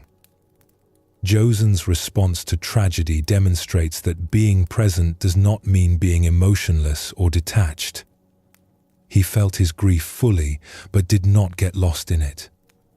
He experienced his sorrow without letting it take over his entire being. This is the balance that mindfulness offers, neither suppressing our emotions nor being overwhelmed by them. When we face loss, disappointment, or crisis, our minds often make things worse by spinning stories about how terrible everything is, how unfair life is, or how we will never recover. These mental additions to our actual experience create much more suffering than the original difficulty ever could. Mindful presence offers a different way to meet hardship. Instead of fighting against painful emotions or drowning in them, we can learn to be present with them. When we breathe with our sadness instead of resisting it, when we acknowledge our fear without being controlled by it, we discover that we can handle much more than we thought possible. Young Kaku expected that true peace would mean never facing problems. But Master Josen showed him something deeper. Peace comes not from having an easy life, but from knowing how to be present with life as it actually is. The Master's decades of mindfulness practice had not protected him from loss, but it had given him the capacity to meet loss with grace and wisdom. Notice any sounds around you right now. They arise without asking permission. They fade without needing your approval. Can you simply hear them without judging them as pleasant or unpleasant? This teaching brings enormous relief because it means we do not have to wait for life to become problem-free before we can find peace. We can learn to be at peace even in the midst of challenges by staying present for what is actually happening rather than getting lost in our stories about what is happening. Master Josen noticed the autumn leaves even while grieving because he understood something profound. The beauty of the world does not disappear when we suffer. The kindness of strangers does not vanish when we are in pain. The taste of simple food is still nourishing even when our hearts are breaking. When we stay present, we remain available to receive whatever support and goodness life offers, even in dark times. The young monk learned that his teacher's peace was not fragile or dependent on perfect conditions. It was rooted in a deep practice of presence that could weather any storm. This is the gift that mindfulness offers all of us. Not the elimination of problems, but the discovery that we can meet any problem with awareness and grace. Let your body settle a little more. Release any tension you notice in your shoulders, your jaw, your hands. Feel what it is like to simply be here, in this moment, without needing anything to be different. The gateway of this moment is always open. It does not require special conditions or perfect circumstances. Right now, regardless of what is happening in your life, you can practice being present. You can feel your breath. You can notice sensations in your body. You can hear sounds around you. You can be here fully for this one moment. And when we string together enough of these moments of presence, something remarkable happens. The racing mind begins to settle. The constant anxiety about past and future starts to fade. We discover that this moment, met with full attention, is actually enough. Not perfect, perhaps. Not free of difficulty, but workable, manageable, even sometimes surprisingly peaceful. Taro learned this through the simple act of truly tasting tea. Master Josen demonstrated it even in the face of profound loss. And you too can discover it right now by bringing your attention fully to whatever is here. The breath moving through your body, the feeling of being supported, the sounds in your environment, the simple fact of being alive and aware in this moment. This is not a complicated teaching. It is perhaps the simplest teaching in all of Zen Buddhism. Be here. Pay attention. Notice what is actually happening rather than what you think should be happening.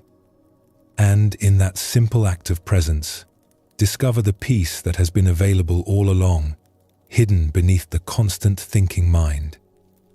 The gateway of this moment invites you to step out of the stream of endless thoughts about past and future and to rest in the only time that actually exists.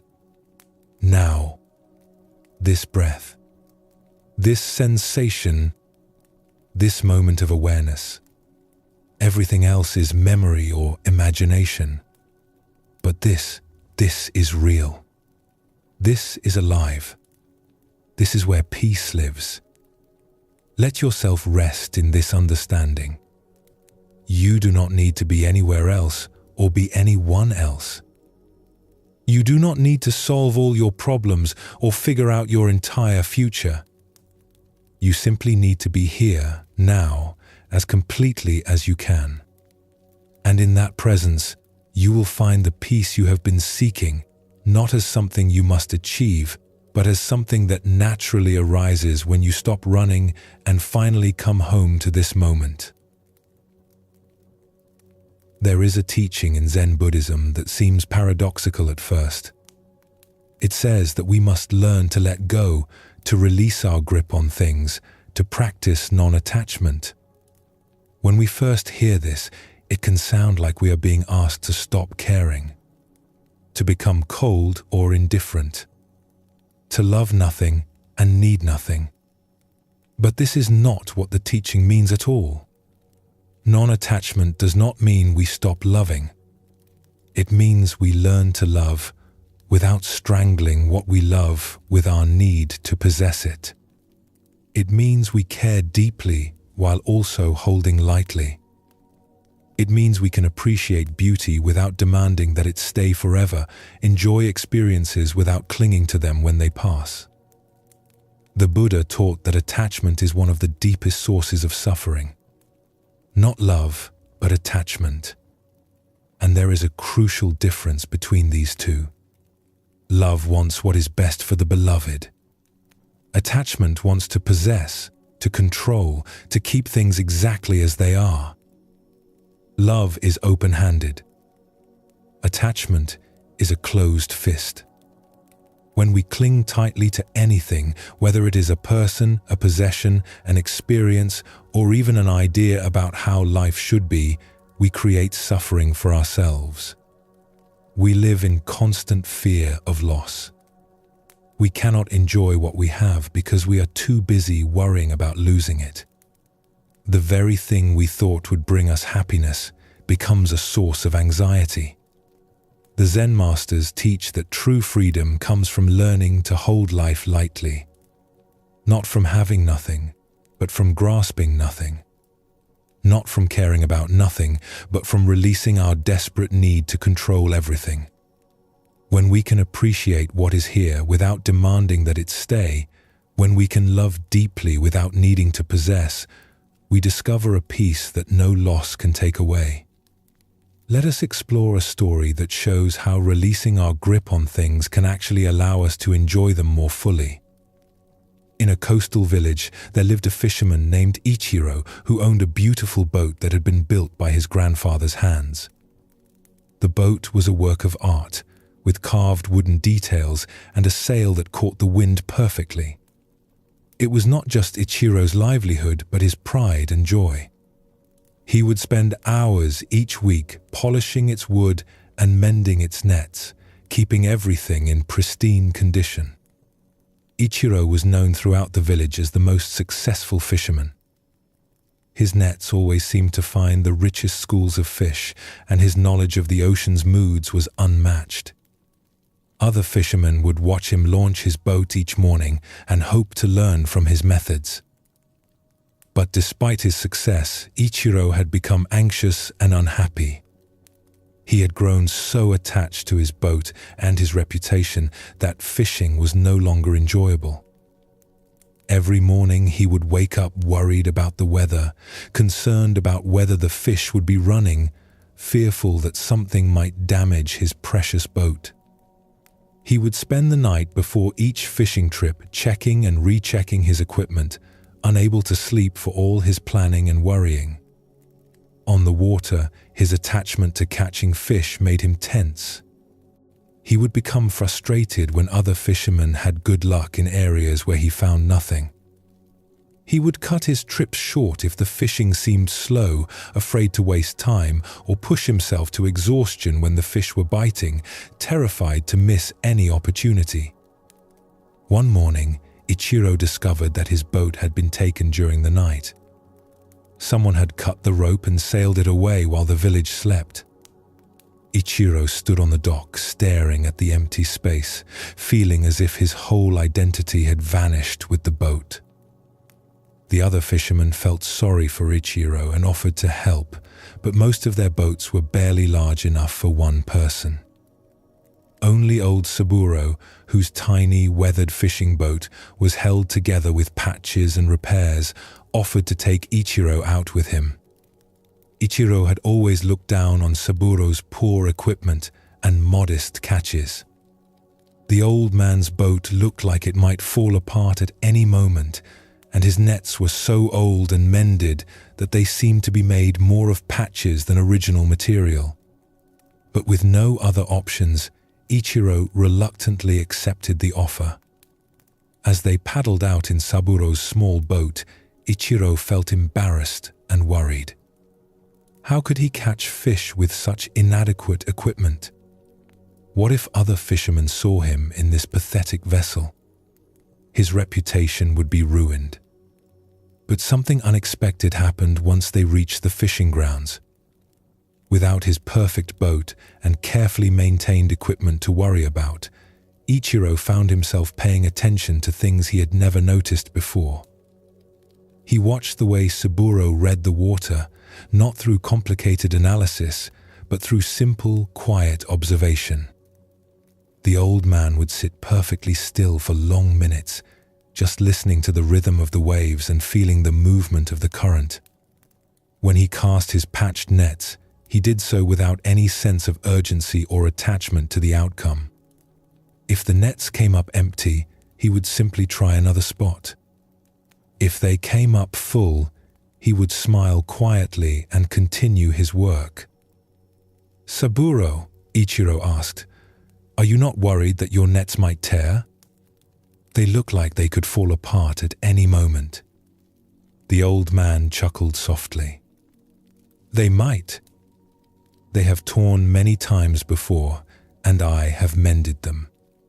If they tear today, I will mend them tonight. If they fall apart completely, I will make new ones. The fish do not care how pretty the nets are. As the day progressed, Ichiro found himself relaxing in a way he had not experienced in years. Without his own equipment to maintain and protect, he could simply focus on the experience of fishing itself. He began to remember why he had loved being on the water as a child before fishing became about success and reputation. To his amazement, they caught more fish that day than he had caught in weeks with his sophisticated boat and equipment. But more importantly, he enjoyed the experience in a way he had almost forgotten was possible. "How is this happening?" Ichiro asked Saburo as they hauled in another net full of fish. "Your equipment is so simple and worn, but we are having such success." Saburo smiled as he worked. "Maybe it is because I am not afraid of losing anything. My boat is already old and patched, so I do not worry about scratching it. My nets are already mended, so I do not fear tearing them. When you are not protecting anything, you can focus completely on what you are doing." That evening, as they returned to shore, Ichiro realized that the loss of his boat had freed him from something he had not even known was imprisoning him. His attachment to his perfect equipment had been preventing him from fishing with the natural ease and attention that actually brought success. Over the following weeks, while waiting to see if his stolen boat would be found, Ichiro continued fishing with Saburo. Each day brought new discoveries about how his attachment to having the best equipment had actually been making him a worse fisherman. His constant worry about protecting his possessions had prevented him from being fully present for the work itself. When his boat was eventually recovered and returned to him, Ichiro faced an interesting choice. He could return to his old way of fishing with all its anxiety and attachment, or he could continue with the freedom he had discovered in Saburo's simple approach. He chose to keep his boat, but to fish with a different attitude. He still maintained his equipment carefully, but he no longer lived in fear of losing it. He still worked to catch fish, but he did not let his success or failure determine his peace of mind. He had learned the difference between caring for something and being enslaved by it. Years later, when young fishermen would ask Ichiro for advice, he would tell them something unexpected. "Take good care of your equipment, but do not let your equipment take care of you. Love your work, but do not let your work become your prison. The best fishing happens when you are not afraid of coming home empty-handed." This story shows us something essential about the nature of attachment and freedom. Ichiro loved his boat deeply, but his love had turned into attachment. He no longer simply appreciated the boat. He needed it to be perfect. He needed to protect it constantly. He needed his fishing to always be successful. And all of these needs created a prison of anxiety. When the boat was taken, Ichiro lost what he thought he needed. But he gained something far more valuable.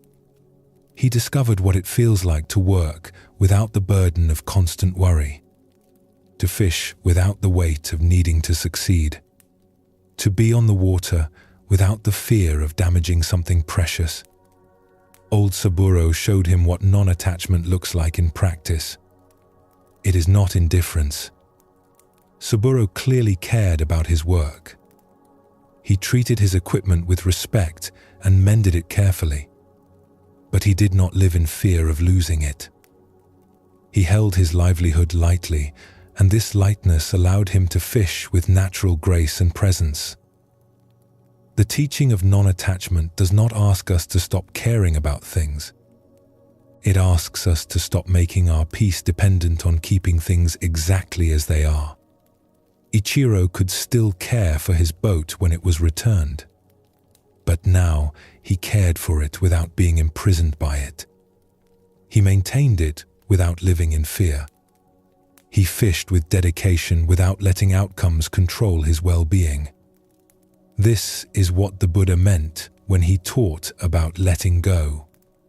Not abandoning what we love, but releasing our desperate grip on it.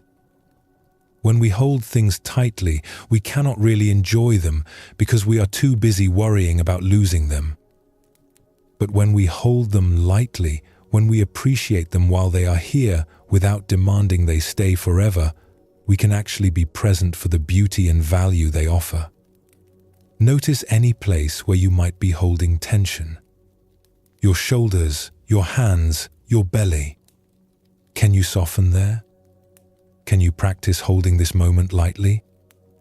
Ichiro's transformation shows us that what we think we need for happiness often becomes the source of our unhappiness. His perfect boat, instead of bringing joy, had become a source of constant anxiety. His reputation as a skilled fisherman, instead of feeling good, had become a burden he had to defend. Only when these things were taken away did he discover that he could be happy, could be successful, could enjoy his work without them. This does not mean we should not have possessions or take pride in our skills. It means we should not let these things possess us. We can enjoy what we have without being enslaved by the fear of losing it. We can work toward goals without making our peace dependent on achieving them. We can love people without trying to control them or keep them from changing. Let us explore another story that takes this teaching even deeper, showing how letting go can transform not just our relationship with things, but our relationship with our own expectations and plans. There was once a master calligrapher named Eishin, who was renowned throughout the region for his skill. People would travel for days to commission a piece of his work, and his scrolls were treasured by collectors and temples. His brushstrokes seemed to flow from some source of beauty beyond ordinary human ability. Eishin took great pride in his art. He would spend hours preparing his ink to perfect consistency, selecting brushes with ideal flexibility, and waiting for precisely the right mental state before beginning any important piece. His studio was arranged with careful attention, every tool in its proper place, everything organized to support his pursuit of perfection. One spring morning, a wealthy merchant commissioned Eishin to create a scroll for his daughter's wedding. It was to be the most important piece Eishin had ever attempted, worthy of the substantial payment offered. The merchant requested specific characters meaning eternal happiness in Eishin's most elaborate style. Eishin prepared for days. He fasted to purify his mind, meditated to calm his spirit, and practiced the characters hundreds of times on ordinary paper. When he finally felt ready, he laid out his finest silk scroll, prepared his most precious ink, and selected his most beloved brush. As he began the first character, something felt perfect. His hand moved with fluid grace, the ink flowed like water, and the character emerged with stunning beauty. Eishin's heart swelled with satisfaction. This would be his masterpiece, the piece that would establish his legacy for generations. But as he moved to the second character, a sudden gust of wind through the open window knocked over his water bowl. The water splashed across the scroll, creating a large stain right through the center of his perfect first character. Eishin stared at the damaged scroll. Weeks of preparation destroyed in an instant. The silk was expensive and rare. The commission was crucial for his reputation. And worst of all, the perfect character he had created was now completely ruined. His first impulse was to rage at the wind, at his carelessness in leaving the window open, at the terrible timing. He could try to clean the scroll, but the damage was permanent. He could start over, but he had no more silk of this quality, and the merchant expected the piece within days. As Eishin sat staring at the damaged scroll, feeling his dreams of the perfect masterpiece crumble, something began to shift in his perception. He looked more closely at the water stain. It had created an organic, flowing shape that seemed to complement the partial character rather than destroy it. The stain had its own beauty, like a cloud formation or a mountain silhouette. Instead of throwing the scroll away in frustration, Aishin picked up his brush again. He began to work with the accident rather than against it. He incorporated the water stain into his design, using it as the foundation for an entirely different kind of composition. Where he had planned formal perfection, he now created something spontaneous and alive. The characters he painted around and through the stain had a freedom and energy unlike anything he had ever produced. Instead of trying to control every brushstroke, he let his hand respond to what was already on the silk. The accident became a partner in creation rather than an enemy of it. When Aishin finished, he had created something far more beautiful than his original plan. The piece had life and movement that his careful, controlled work had never achieved. The water stain, which had seemed like complete disaster, had freed him from his perfectionism and allowed his true artistic spirit to emerge.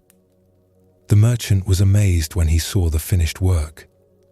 "Master Aishin," he said, "I have seen many examples of your art, but this is beyond anything you have created before. How did you achieve such natural beauty?" Aishin smiled, remembering his initial horror at the accident. "I stopped trying to create perfection and started allowing perfection to create itself. The stain taught me that my greatest obstacle was not imperfection, but my fear of it.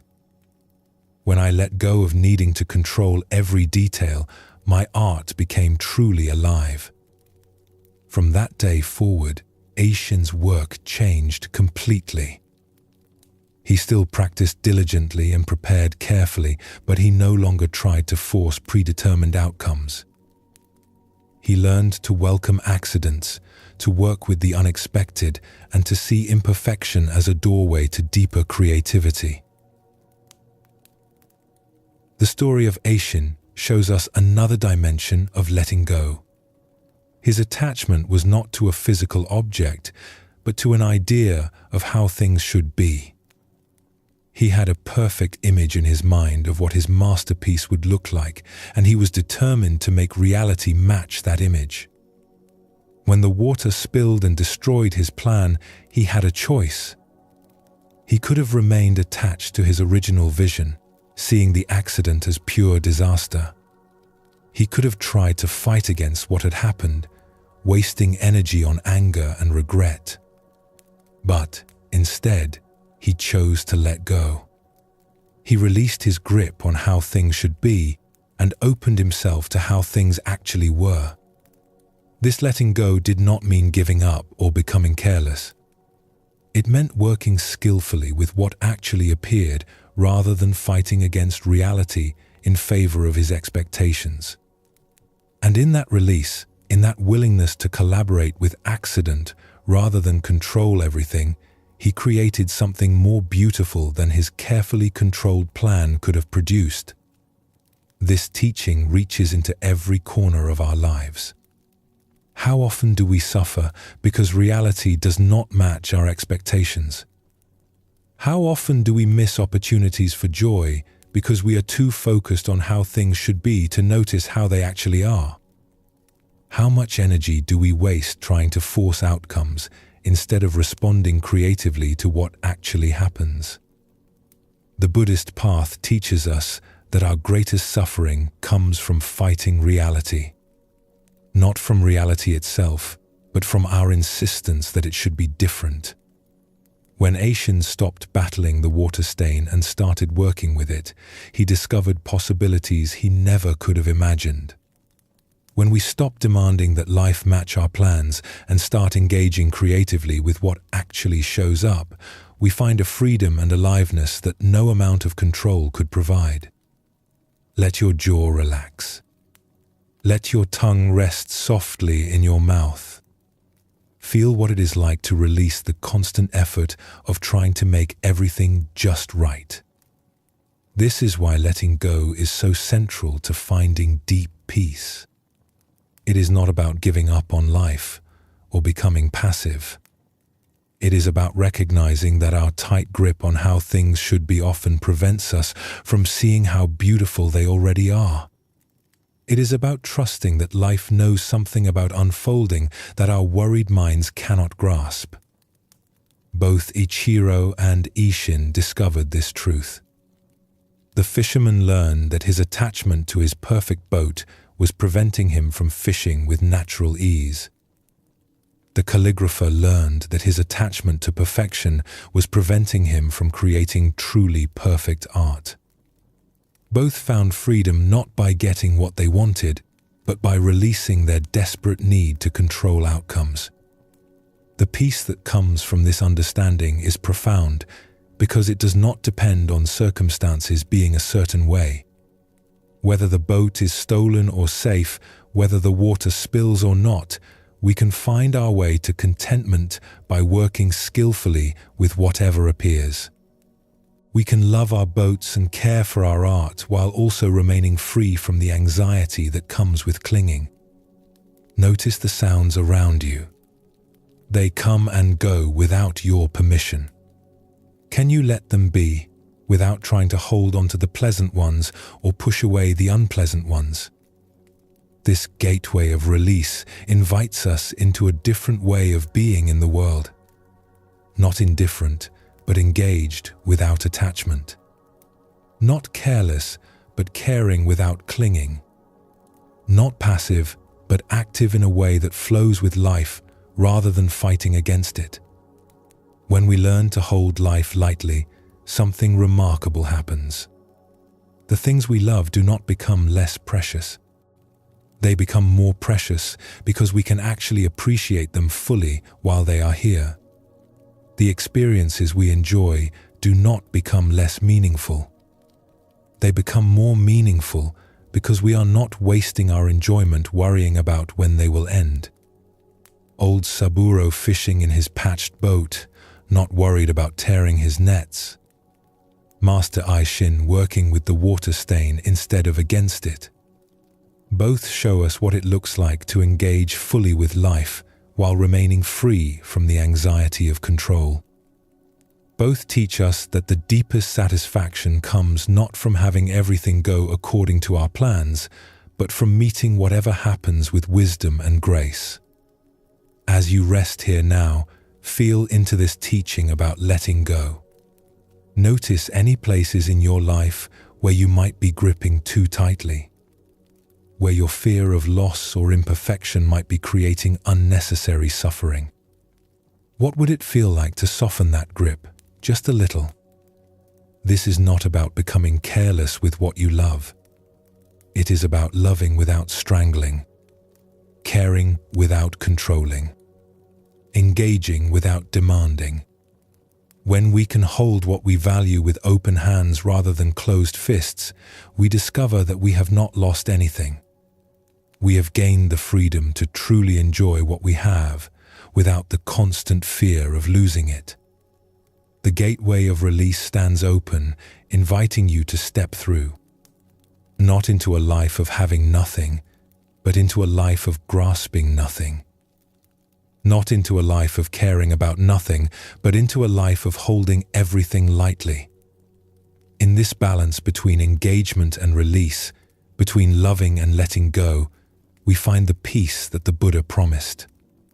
The peace that does not depend on circumstances, but on our relationship to circumstances.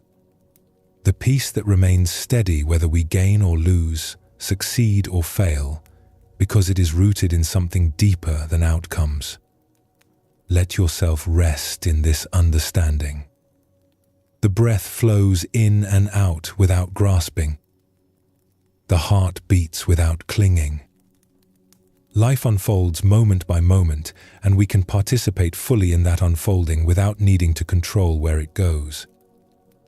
This is the freedom that comes from letting go. This is the peace that arises when we finally release our desperate grip and discover that we can trust life to carry us, just as the ocean carries the skilled fisherman who has learned to work with the waves rather than fight against them. There is something the Zen masters have noticed about wisdom. They have observed that we can know many things about truth without actually knowing truth itself. We can read hundreds of books about peace without experiencing a moment of real peace.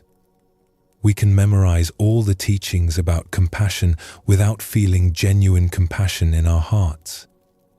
This is not because books and teachings are worthless. They point us in the right direction. They describe the path. But describing a path is not the same as walking it. Reading about water does not quench thirst. Studying recipes does not fill an empty stomach. And learning about enlightenment, no matter how thoroughly, does not bring the actual experience of awakening. The Buddha himself taught this. He said his teachings were like a finger pointing at the moon.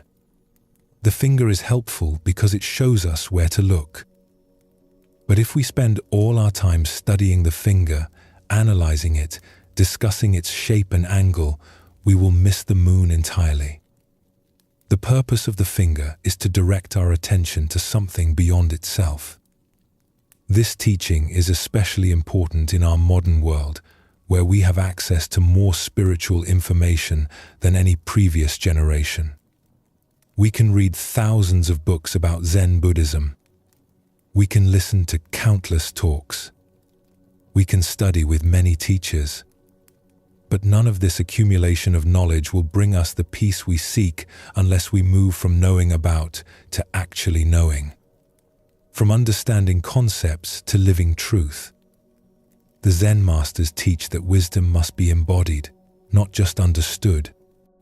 It must be lived, not just studied.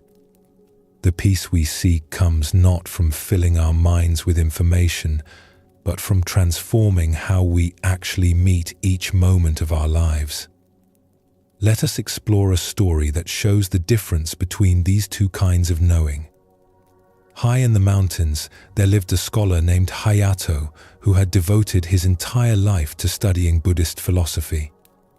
His small house was filled from floor to ceiling with ancient texts, commentaries, and volumes of teachings from every school of Buddhist thought.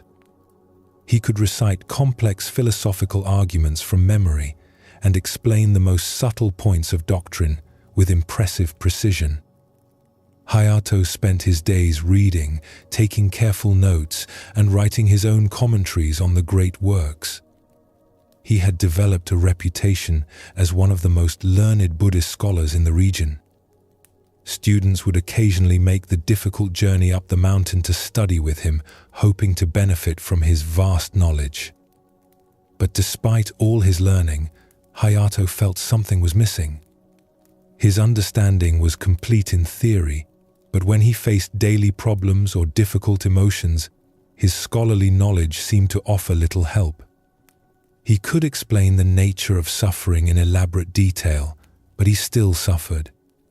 He could describe the path to enlightenment perfectly, but he felt far from enlightened.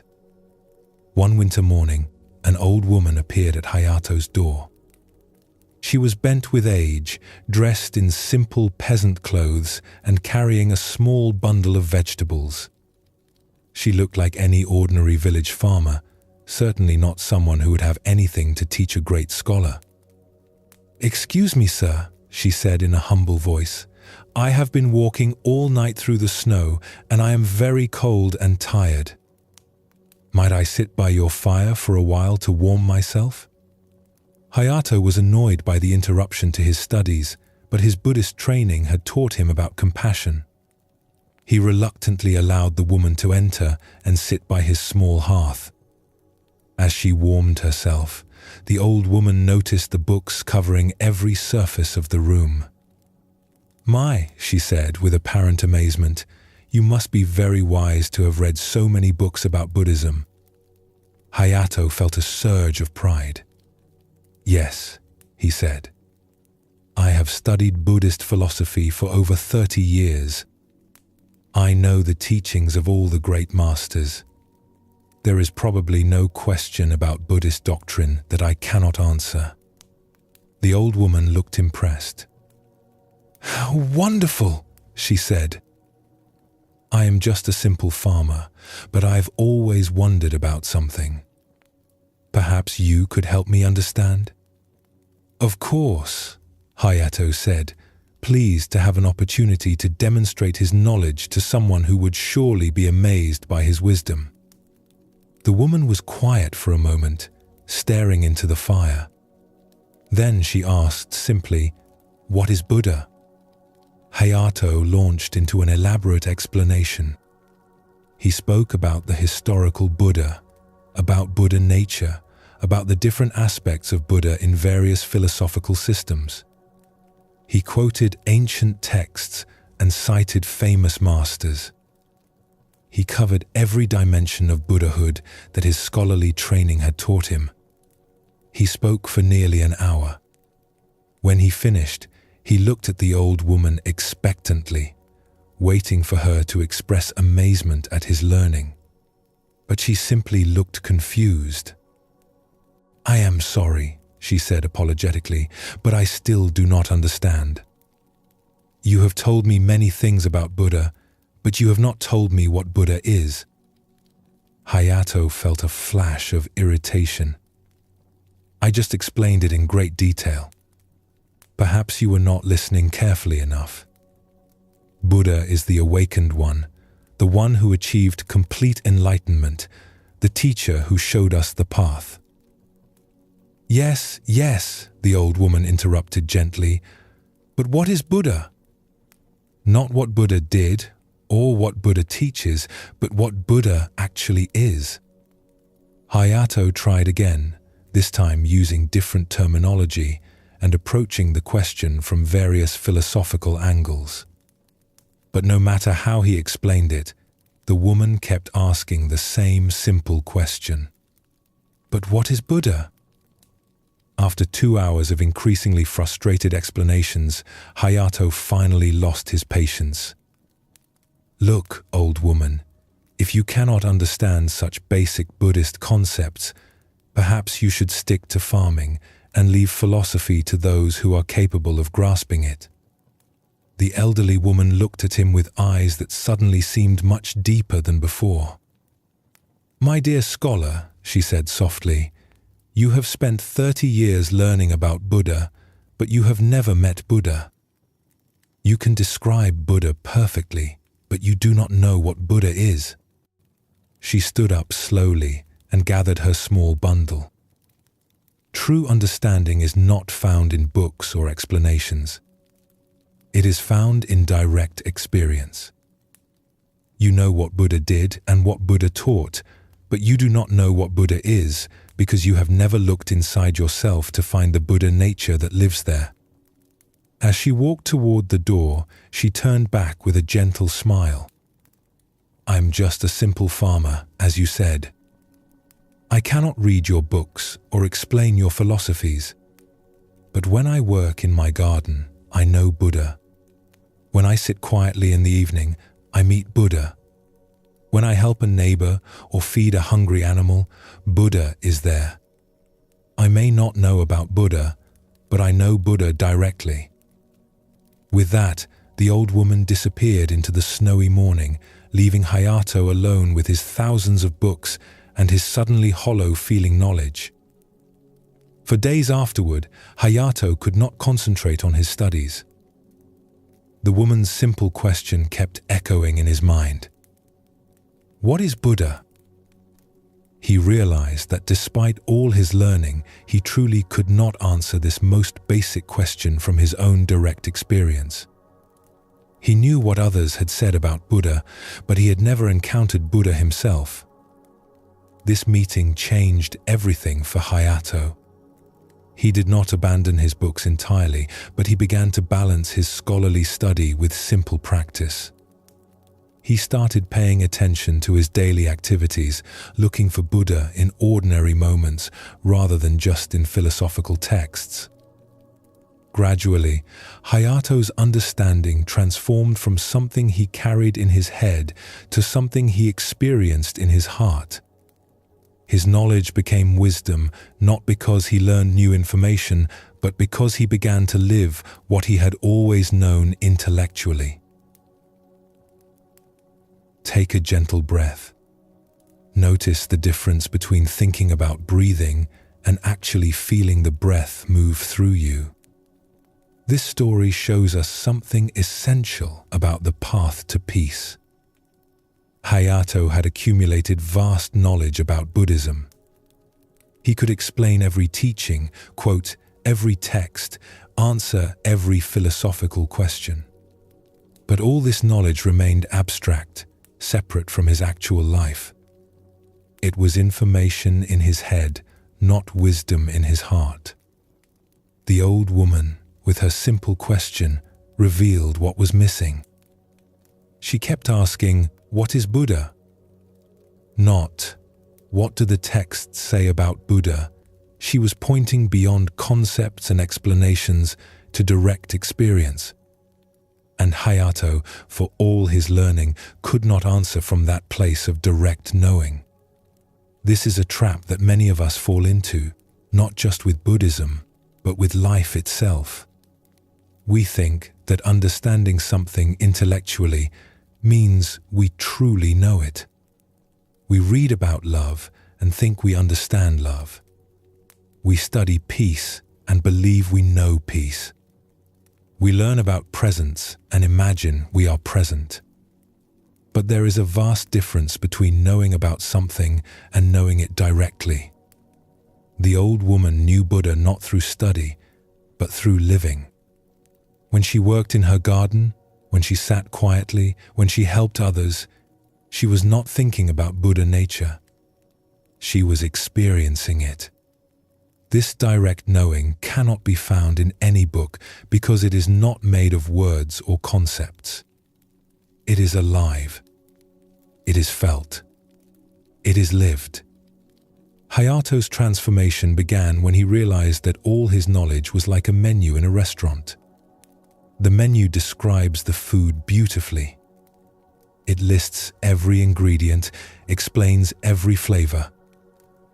But reading the menu, no matter how thoroughly, does not feed you.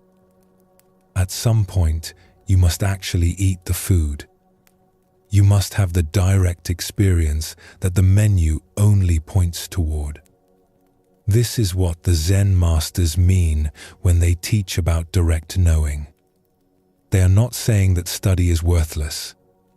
The menu has value. It helps you choose what to order. But the purpose of the menu is to lead you to the actual meal. The purpose of Buddhist teachings is to lead you to the actual experience of peace, of awakening, of your own true nature. Let us explore another story that shows how this direct knowing appears in the simplest circumstances, often more readily than in elaborate philosophy. In a monastery known for scholarly debate, the monks would gather every evening after their work to discuss Buddhist philosophy. They took great pride in their intellectual understanding. They could argue fine points of doctrine for hours, each monk trying to demonstrate the depth of his knowledge and the sharpness of his reasoning. A young monk named Goro particularly loved these debates. He was quick-witted and well-read, and he took satisfaction in winning arguments and proving other monks wrong. He would spend his days preparing clever points and studying obscure texts so that he could impress everyone during the evening discussions. One day, a new monk arrived at the monastery. His name was Tekken, and he seemed different from the others. He was older, perhaps in his 60s, with weathered hands that showed years of hard work. He spoke little, and during the evening debates, he would sit quietly in the back, listening carefully but never participating. This puzzled Goro. How could anyone sit through such fascinating discussions without wanting to contribute? After a week of watching Tekkan's silence, Goro decided to draw him into the conversation. During a particularly intense debate about the nature of emptiness, Goro turned to the newcomer and said, "Brother Tekkan, you have been listening to our discussions all week without saying a word. Surely you must have some opinion about whether all things are empty of inherent existence?" All eyes turned to Tekkan, who looked slightly uncomfortable at being put on the spot. He was quiet for a long moment before responding. "I am sorry, but I do not really understand what you mean by inherent existence. Could you explain it to me?" Goro was delighted. Here was a chance to display his knowledge to someone who was clearly less educated than himself. He launched into a detailed explanation of emptiness philosophy, using technical terms and citing ancient masters. He spoke for 20 minutes. When he finished, Tekkan nodded slowly. "Thank you for that explanation. But I am still not sure I understand. Can you give me an example from daily life?" Goro was happy to oblige. He spent another 20 minutes providing examples and elaborating on his understanding. But when he finished, Tekkan asked another simple question that showed he still did not quite grasp the concept. This pattern continued for several evenings. Tekkan would ask basic questions that seemed to reveal his lack of sophisticated understanding, and Goro would respond with increasingly elaborate explanations. The other monks began to see Tekkan as somewhat simple, unable to grasp the complex ideas they debated so skillfully. But something strange began to happen. As Goro tried to explain these concepts to someone who seemed to know nothing about philosophy, he found himself having to examine his own understanding more carefully. Tekkan's simple questions forced him to think about what he actually meant by the words he used so confidently. One evening, Tekkan asked a question that stopped Goro completely. "Brother Goro, you have explained emptiness to me many times now, and I am grateful for your patience. But I wonder, when you are not explaining emptiness, when you are just living your daily life, how does this understanding change the way you wash dishes or sweep floors?" Goro opened his mouth to answer, but no words came. He realized that, despite all his sophisticated explanations, his understanding of emptiness had never actually changed how he experienced ordinary activities. It remained an intellectual concept, separate from his lived experience. "I am not sure," he admitted, feeling embarrassed for the first time in years. Tekkan smiled gently. "Thank you for your honesty. You see, I spent 40 years as a farmer before coming here. I never learned the proper names for Buddhist concepts, and I cannot engage in philosophical debates. But when I plant seeds in soil and watch them grow, I experience something that might be what you call emptiness. When I see how crops depend on sun and rain and earth and human care, I understand what you might call interdependence." He paused, looking around at the gathered monks. "I came here hoping to learn the names for what I had already experienced in my daily work. But I am starting to think that maybe the names are not the most important thing. Maybe the experience is what matters." The room fell silent. For the first time, many of the monks questioned whether their sophisticated debates were bringing them closer to wisdom or further from it. "Do not misunderstand me," Tekkan continued. "I am not saying study is worthless. I am grateful for all the explanations you have given me. But I wonder if sometimes we get so interested in talking about truth that we forget to live it." From that night forward, the character of the monastery's evening gatherings began to change. Instead of trying to win debates about concepts, the monks started sharing how their understanding affected their daily experience. Instead of competing to show off their knowledge, they began asking genuine questions about how to live with greater wisdom and compassion.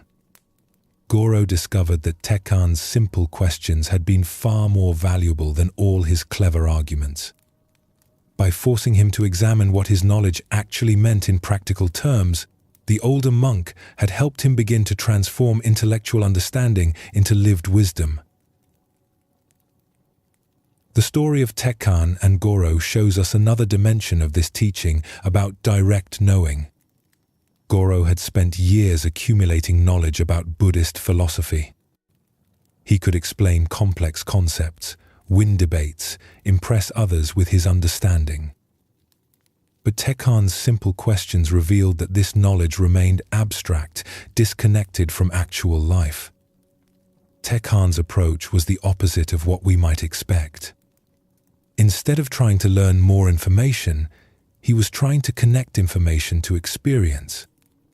Instead of seeking to impress others with knowledge, he was genuinely curious about how understanding could improve daily life.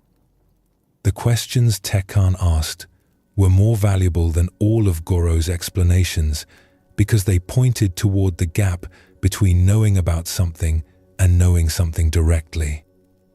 We can memorize every teaching about compassion, but until we actually become more compassionate in our daily interactions, our knowledge remains incomplete. This teaching offers relief because it means we do not need to become scholars or experts to benefit from Buddhist wisdom. We do not need to understand every philosophical nuance or memorize complex texts. We simply need to take whatever understanding we have, however basic, and begin applying it to our actual experience. The deepest wisdom comes not from reading more books, but from paying more attention to life. Like Tekkan understanding interdependence through farming, we can discover profound truths through our ordinary activities when we bring genuine awareness to them. The washing of dishes can teach us about impermanence. The caring for others can teach us about compassion. The simple act of breathing can teach us about presence. This is what the old woman meant when she told Hayato that she knew Buddha through her daily work. She was not being poetic or mystical. She was describing direct experience. When she helped a neighbor, she was not thinking about Buddhist teachings on compassion. She was simply being compassionate. And in that actual experience of kindness, she knew something that no amount of reading about compassion could provide. When we stop trying to figure everything out with our thinking minds and start experiencing life directly with our whole being, we discover that wisdom was never hidden in books or teachings. It was always here, in the simple reality of this moment, in the breath moving through the body, in the feeling of being alive, in the natural compassion that arises when we truly see another person's struggle. Hayato spent 30 years studying what Buddha said, but he had never met Buddha in his own direct experience. Goro could explain emptiness perfectly, but he had never experienced how that understanding might transform ordinary activities. Both discovered that real wisdom requires moving from the head to the heart, from concept to experience, from knowing about to actually knowing. The gateway of direct knowing invites us to trust our own experience more than our ideas about experience, to value actual peace more than thoughts about peace, to seek real understanding more than impressive knowledge. This does not mean abandoning learning or study. It means using what we learn as a guide for how to live, not as a substitute for living. The old woman working in her garden, meeting Buddha in the simple act of tending plants. Tekkan asking basic questions, seeking to connect philosophy to the reality of sweeping floors and washing dishes. Both show us what embodied wisdom looks like. Both teach us that the peace we seek is not hiding in complex teachings waiting to be understood. It is here, in the direct experience of this moment, waiting to be lived. As you rest here now, notice the difference between thinking about peace and actually feeling peaceful. Between knowing that you should relax and actually releasing tension. Between understanding concepts about presence and being fully present. This difference is what these stories are pointing toward. This is the gateway of direct knowing. The Buddha taught for 40 years, but he never meant for people to stop with understanding his words. He meant for them to walk the path he described, to taste the freedom he pointed toward, to have their own direct experience of awakening. The teachings are beautiful and valuable, but they are not the destination. They are signposts along the way. Let yourself rest in this understanding now. You already know more than you think you know. You already understand more than you give yourself credit for. The question is not whether you have enough knowledge. The question is whether you are willing to live from what you already know, to embody wisdom rather than just understand it, to close your book sometimes and simply be present for the teaching that life itself offers in every moment. This is the gateway of direct knowing, not found in books or teachings, but in the living reality of your own experience, not achieved through study, but discovered through presence. Not complicated, but simple as breathing, as immediate as this moment, as close as your own heartbeat. We have traveled together through many teachings. We have explored impermanence and learned to trust the flow of change. We have opened the tender heart to compassion for ourselves and others. We have discovered that we are not as separate as we think. We have practiced being fully present for this moment. We have learned to hold life lightly, releasing our desperate grip. We have moved from knowing about to actually knowing. All of these gateways, all of these teachings, all of these stories have been pointing to one simple truth. The peace you seek is already here. It is not hidden. It is not far away. It is not something you must achieve through years of practice or perfect understanding. It is here, now, closer than your own breath. This is perhaps the most profound teaching in all of Zen Buddhism and also the most easily missed. We are so accustomed to seeking, to striving, to trying to become better that we overlook what is already present. We are like someone searching frantically for glasses that are resting on top of their head. The very thing we seek is what we are looking through. The Buddha sat under a tree and saw the morning star, and in that moment he awakened. But he did not become something he was not before. He simply recognized what had always been true. He saw that the peace, the freedom, the completeness he had been seeking was his own true nature. It had never been missing. He had simply been looking in the wrong direction. The Zen masters teach that this recognition is available to everyone in every moment. We do not need special circumstances or perfect conditions.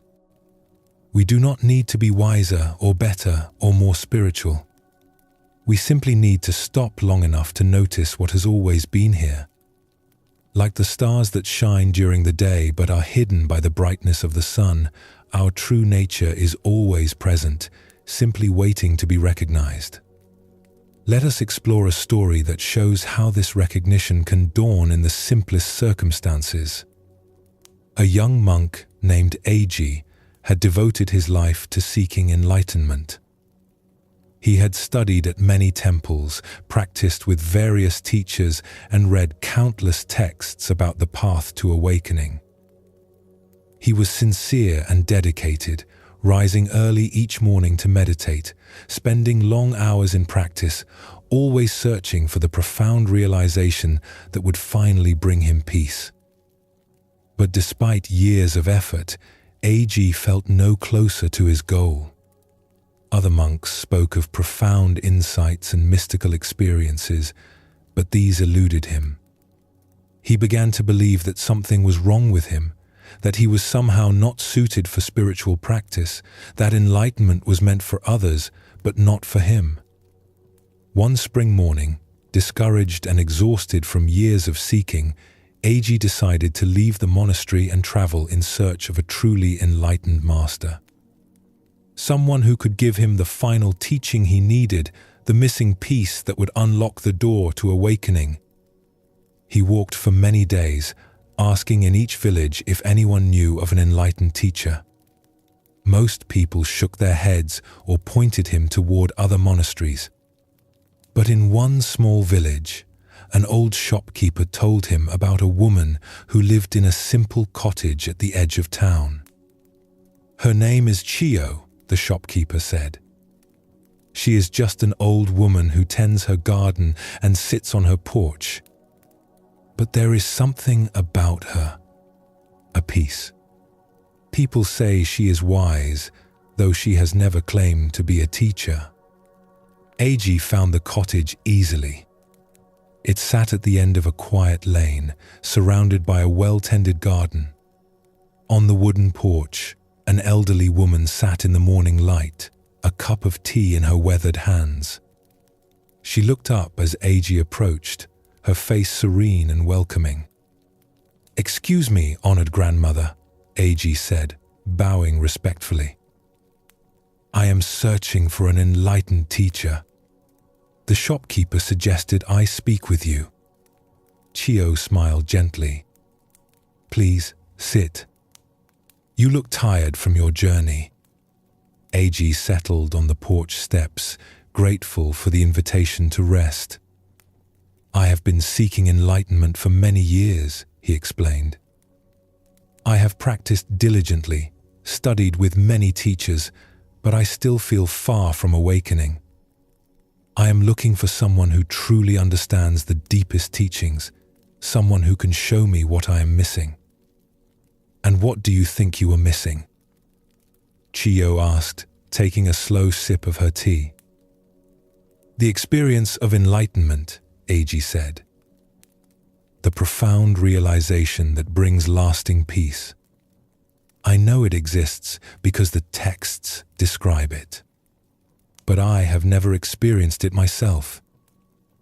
Chiyo was quiet for a moment, looking out at her garden where morning light touched the leaves of vegetables growing in neat rows. "Tell me, what does this moment feel like to you right now?" Eiji was surprised by the question. "What do you mean?" "Right now, sitting here on this porch, what is your actual experience?" Eiji paid attention to what he was feeling. "I am tired from walking. The morning air feels cool. I can hear birds singing. The porch is comfortable to sit on. And in this moment, are you suffering?" Eiji thought about it. "No, not right now." "Are you confused about what is real?" "No, I can see and feel everything clearly." "Are you failing to be alive, to be aware, to be present?" "No, I am here. I am aware." Chiyo smiled. "Then what exactly are you seeking?" The question landed like a stone in still water. Eiji opened his mouth to answer, but found he had no words. In this moment, he was not suffering. He was not confused. He was simply here, aware, alive. What was missing? "I have been sitting on this porch every morning for 40 years, Chiyo said softly. Watching the sun rise, feeling the air change with the seasons, listening to birds and wind and rain. Each morning is the same. Each morning is completely new. And each morning I discover that everything I need is already here." She gestured to the garden, to the sky, to Eiji himself. You asked about enlightenment as if it is something far away that you must travel to find. But what if it is simply this? Simply being aware, simply being alive, simply meeting this moment without needing it to be different? Eiji felt something shift inside him. For years, he had been seeking a special experience, a dramatic realization, some feeling that would prove he had finally arrived. But sitting on this simple porch with this ordinary old woman, he suddenly saw the absurdity of his search. He had been complete all along. The awareness that was seeking enlightenment was itself the enlightenment he sought. But the text described profound experiences, Eiji protested weakly. Visions, insights, transformations. Some people have such experiences, Chiyo agreed. But they are not the point. They are like beautiful scenery along a road. The scenery may be lovely, but it is not the destination. The destination is simply arriving here, fully, in this moment that is always available. She poured another cup of tea and offered it to Eiji.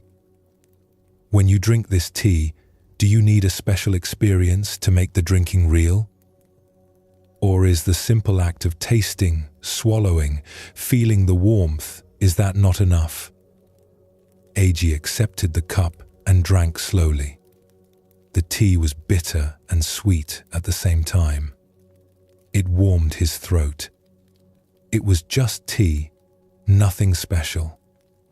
And yet, paying full attention to it, it was completely satisfying. Complete in itself. You have spent years preparing for enlightenment, Chiyo said. But enlightenment is not something you prepare for. It is something you recognize. Like recognizing an old friend you had forgotten. It was always here. You simply stopped looking long enough to see. Eiji stayed with Chiyo for 3 days. Not to receive special teachings or learn secret practices, but simply to sit with her, to help with simple tasks, to eat meals together, to watch the light change across the garden. And in that simplicity, he began to understand. The peace he had been seeking was not something he needed to create or achieve. It was the natural state of awareness itself when it stopped seeking. The enlightenment he had been chasing was simply the recognition that there was nowhere to go, nothing to become, nothing missing from this moment. On the morning he left to return to his monastery, Chiyo walked him to the edge of her garden. "What will you tell your brothers when they ask what you learned?" she asked. Eiji smiled. "I will tell them I learned nothing. And that nothing was exactly what I needed to learn." Years later, Eiji became a respected teacher himself. When students came to him seeking enlightenment, he would sometimes tell them about the old woman who taught him the most important lesson by teaching him nothing at all. "The greatest teacher I ever met," he would say, "was someone who simply showed me that what I was seeking was what I was looking through all along." This story shows us the culmination of all the teachings we have explored together. Eiji spent years seeking enlightenment, believing it was something he needed to find or achieve. But Chiyo helped him see that he was already awake, already aware, already complete. The seeking itself was the only thing preventing him from recognizing this. This is what all the gateways have been pointing toward.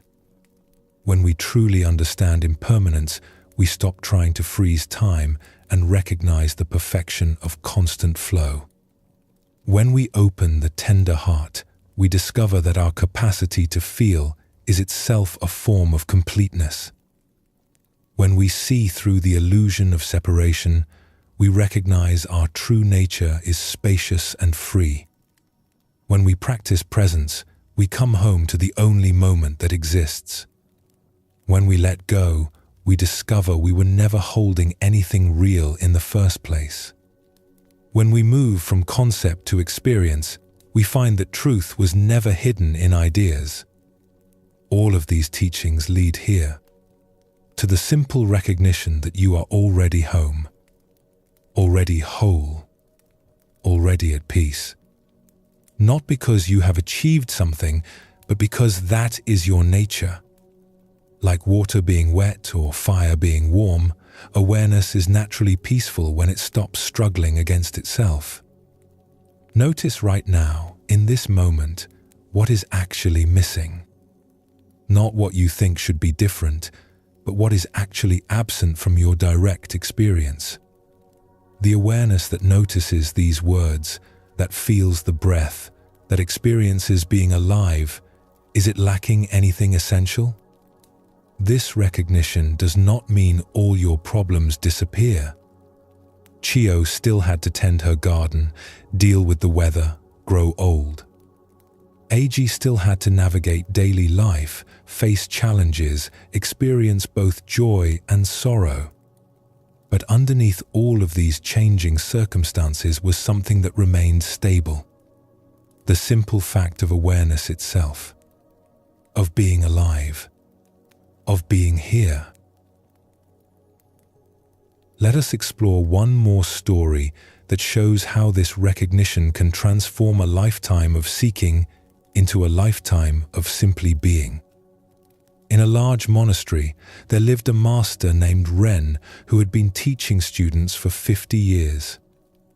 He was known throughout the region for his deep knowledge and his ability to answer even the most difficult questions about spiritual practice. His lectures were attended by hundreds, and his books were studied in temples across the land.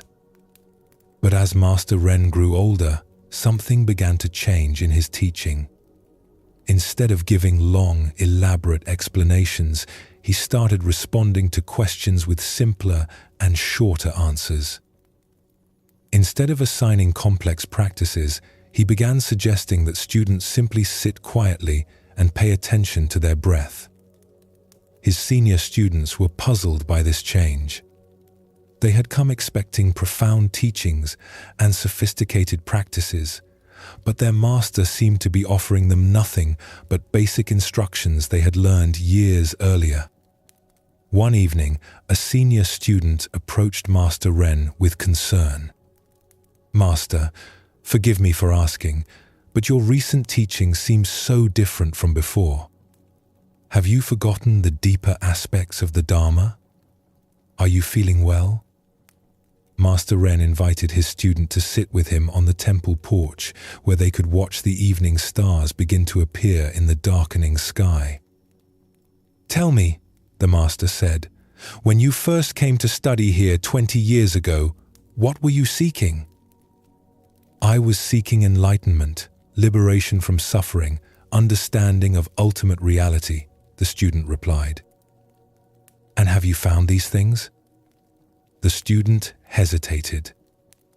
"I have learned much, and my practice has deepened, but I still feel like there is something more I need to understand or achieve." Master Ren pointed to a bright star that had just become visible. "Do you see that star?"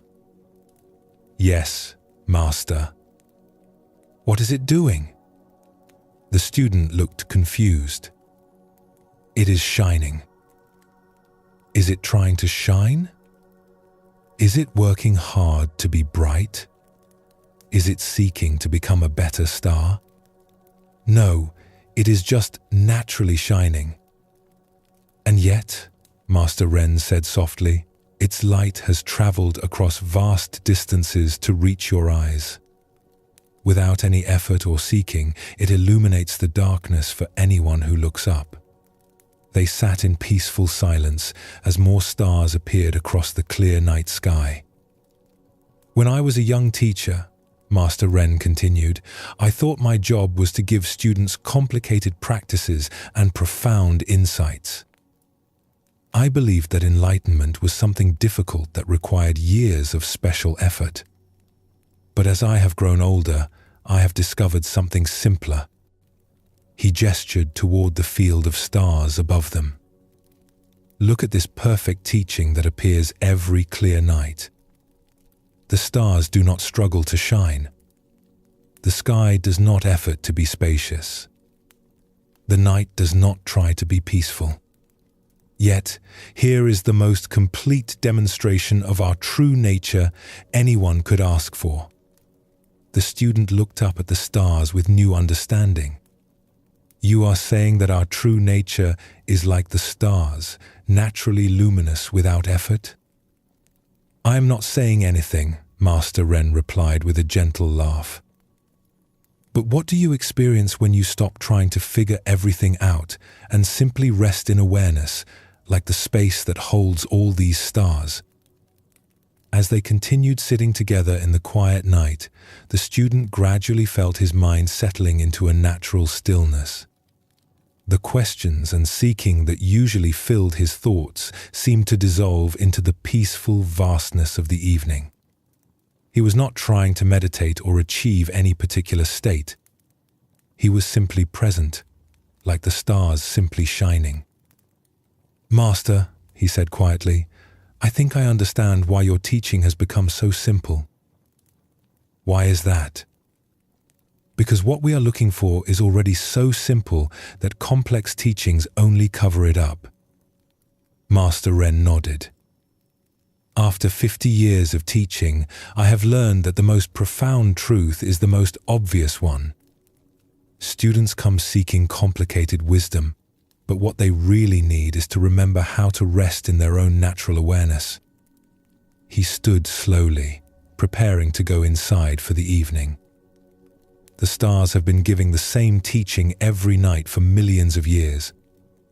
They shine simply because that is their nature, not because they are trying to achieve anything. When we discover that we too can simply be what we are, without struggling to become something else, we find the peace that has always been available. That night, the student slept more deeply than he had in years. Not because he had learned something new, but because he had finally relaxed into something old and natural and always present. He had discovered that the peace he had been seeking was the peace of awareness itself, not as an achievement, but as his fundamental nature. Breathe naturally. Feel how awareness is already here, already peaceful, not needing anything added or taken away. The story of Master Ren shows us how a lifetime of teaching can lead to the simplest truth. After 50 years of explaining complex philosophy and assigning elaborate practices, he discovered that what he had been trying to lead people toward was so simple that all the complexity was actually hiding it. Like stars that shine naturally without trying, our true nature is already complete, already peaceful, already aware. We do not need to add anything to it or achieve anything special. We simply need to recognize what has always been here. This is why Master Ren's teaching became simpler over time. Not because he forgot the complex teachings, but because he saw more clearly what those teachings were pointing toward. All the philosophy, all the practices, all the explanations were just different ways of saying, "Look here. See what you already are. Recognize the peace that is your nature." The young student expected that after 20 years of practice, he would need even more advanced teachings. But what he actually needed was to stop seeking and start recognizing. To stop trying to become enlightened and start noticing that awareness itself is already awake. This is the gateway of coming home. Not arriving somewhere new, but recognizing where you have always been. Not becoming something different, but seeing clearly what you already are.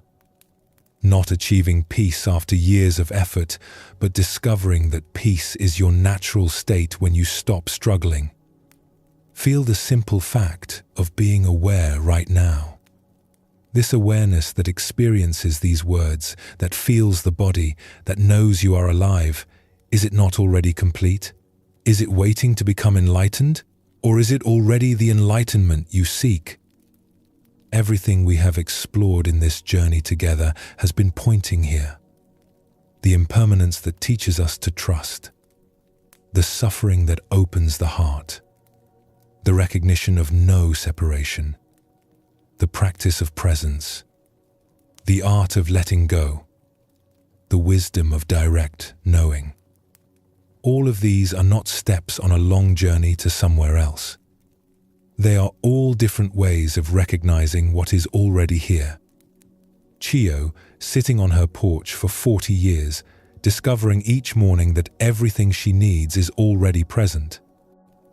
Master Ren simplifying his teachings after 50 years, recognizing that the profound is obvious. Eiji discovering that the enlightenment he sought was what he was seeking through. All of them found the same truth in different ways. The truth that you are already home. This does not mean your life becomes perfect. You will still face challenges, experience both joy and sorrow, navigate difficulties. But underneath all of these changing circumstances is something that does not change. The simple awareness that experiences everything. The consciousness that is reading these words right now. The presence that has been here your entire life, witnessing everything, never absent, never truly troubled. Let your body sink a little deeper into rest. Feel how you are held by this moment, by awareness itself, without needing to do anything or become anyone. The seeking can stop now. Not because you have finally achieved what you were seeking, but because you recognize that seeking was looking for something that was never actually lost. Like Eiji searching for glasses that were on his head, we have been looking everywhere for a piece that was looking through us all along. This recognition is gentle. It is not dramatic or special. It is like coming home after a long journey and finding everything exactly where you left it. Familiar. Simple. Complete. The door was never locked.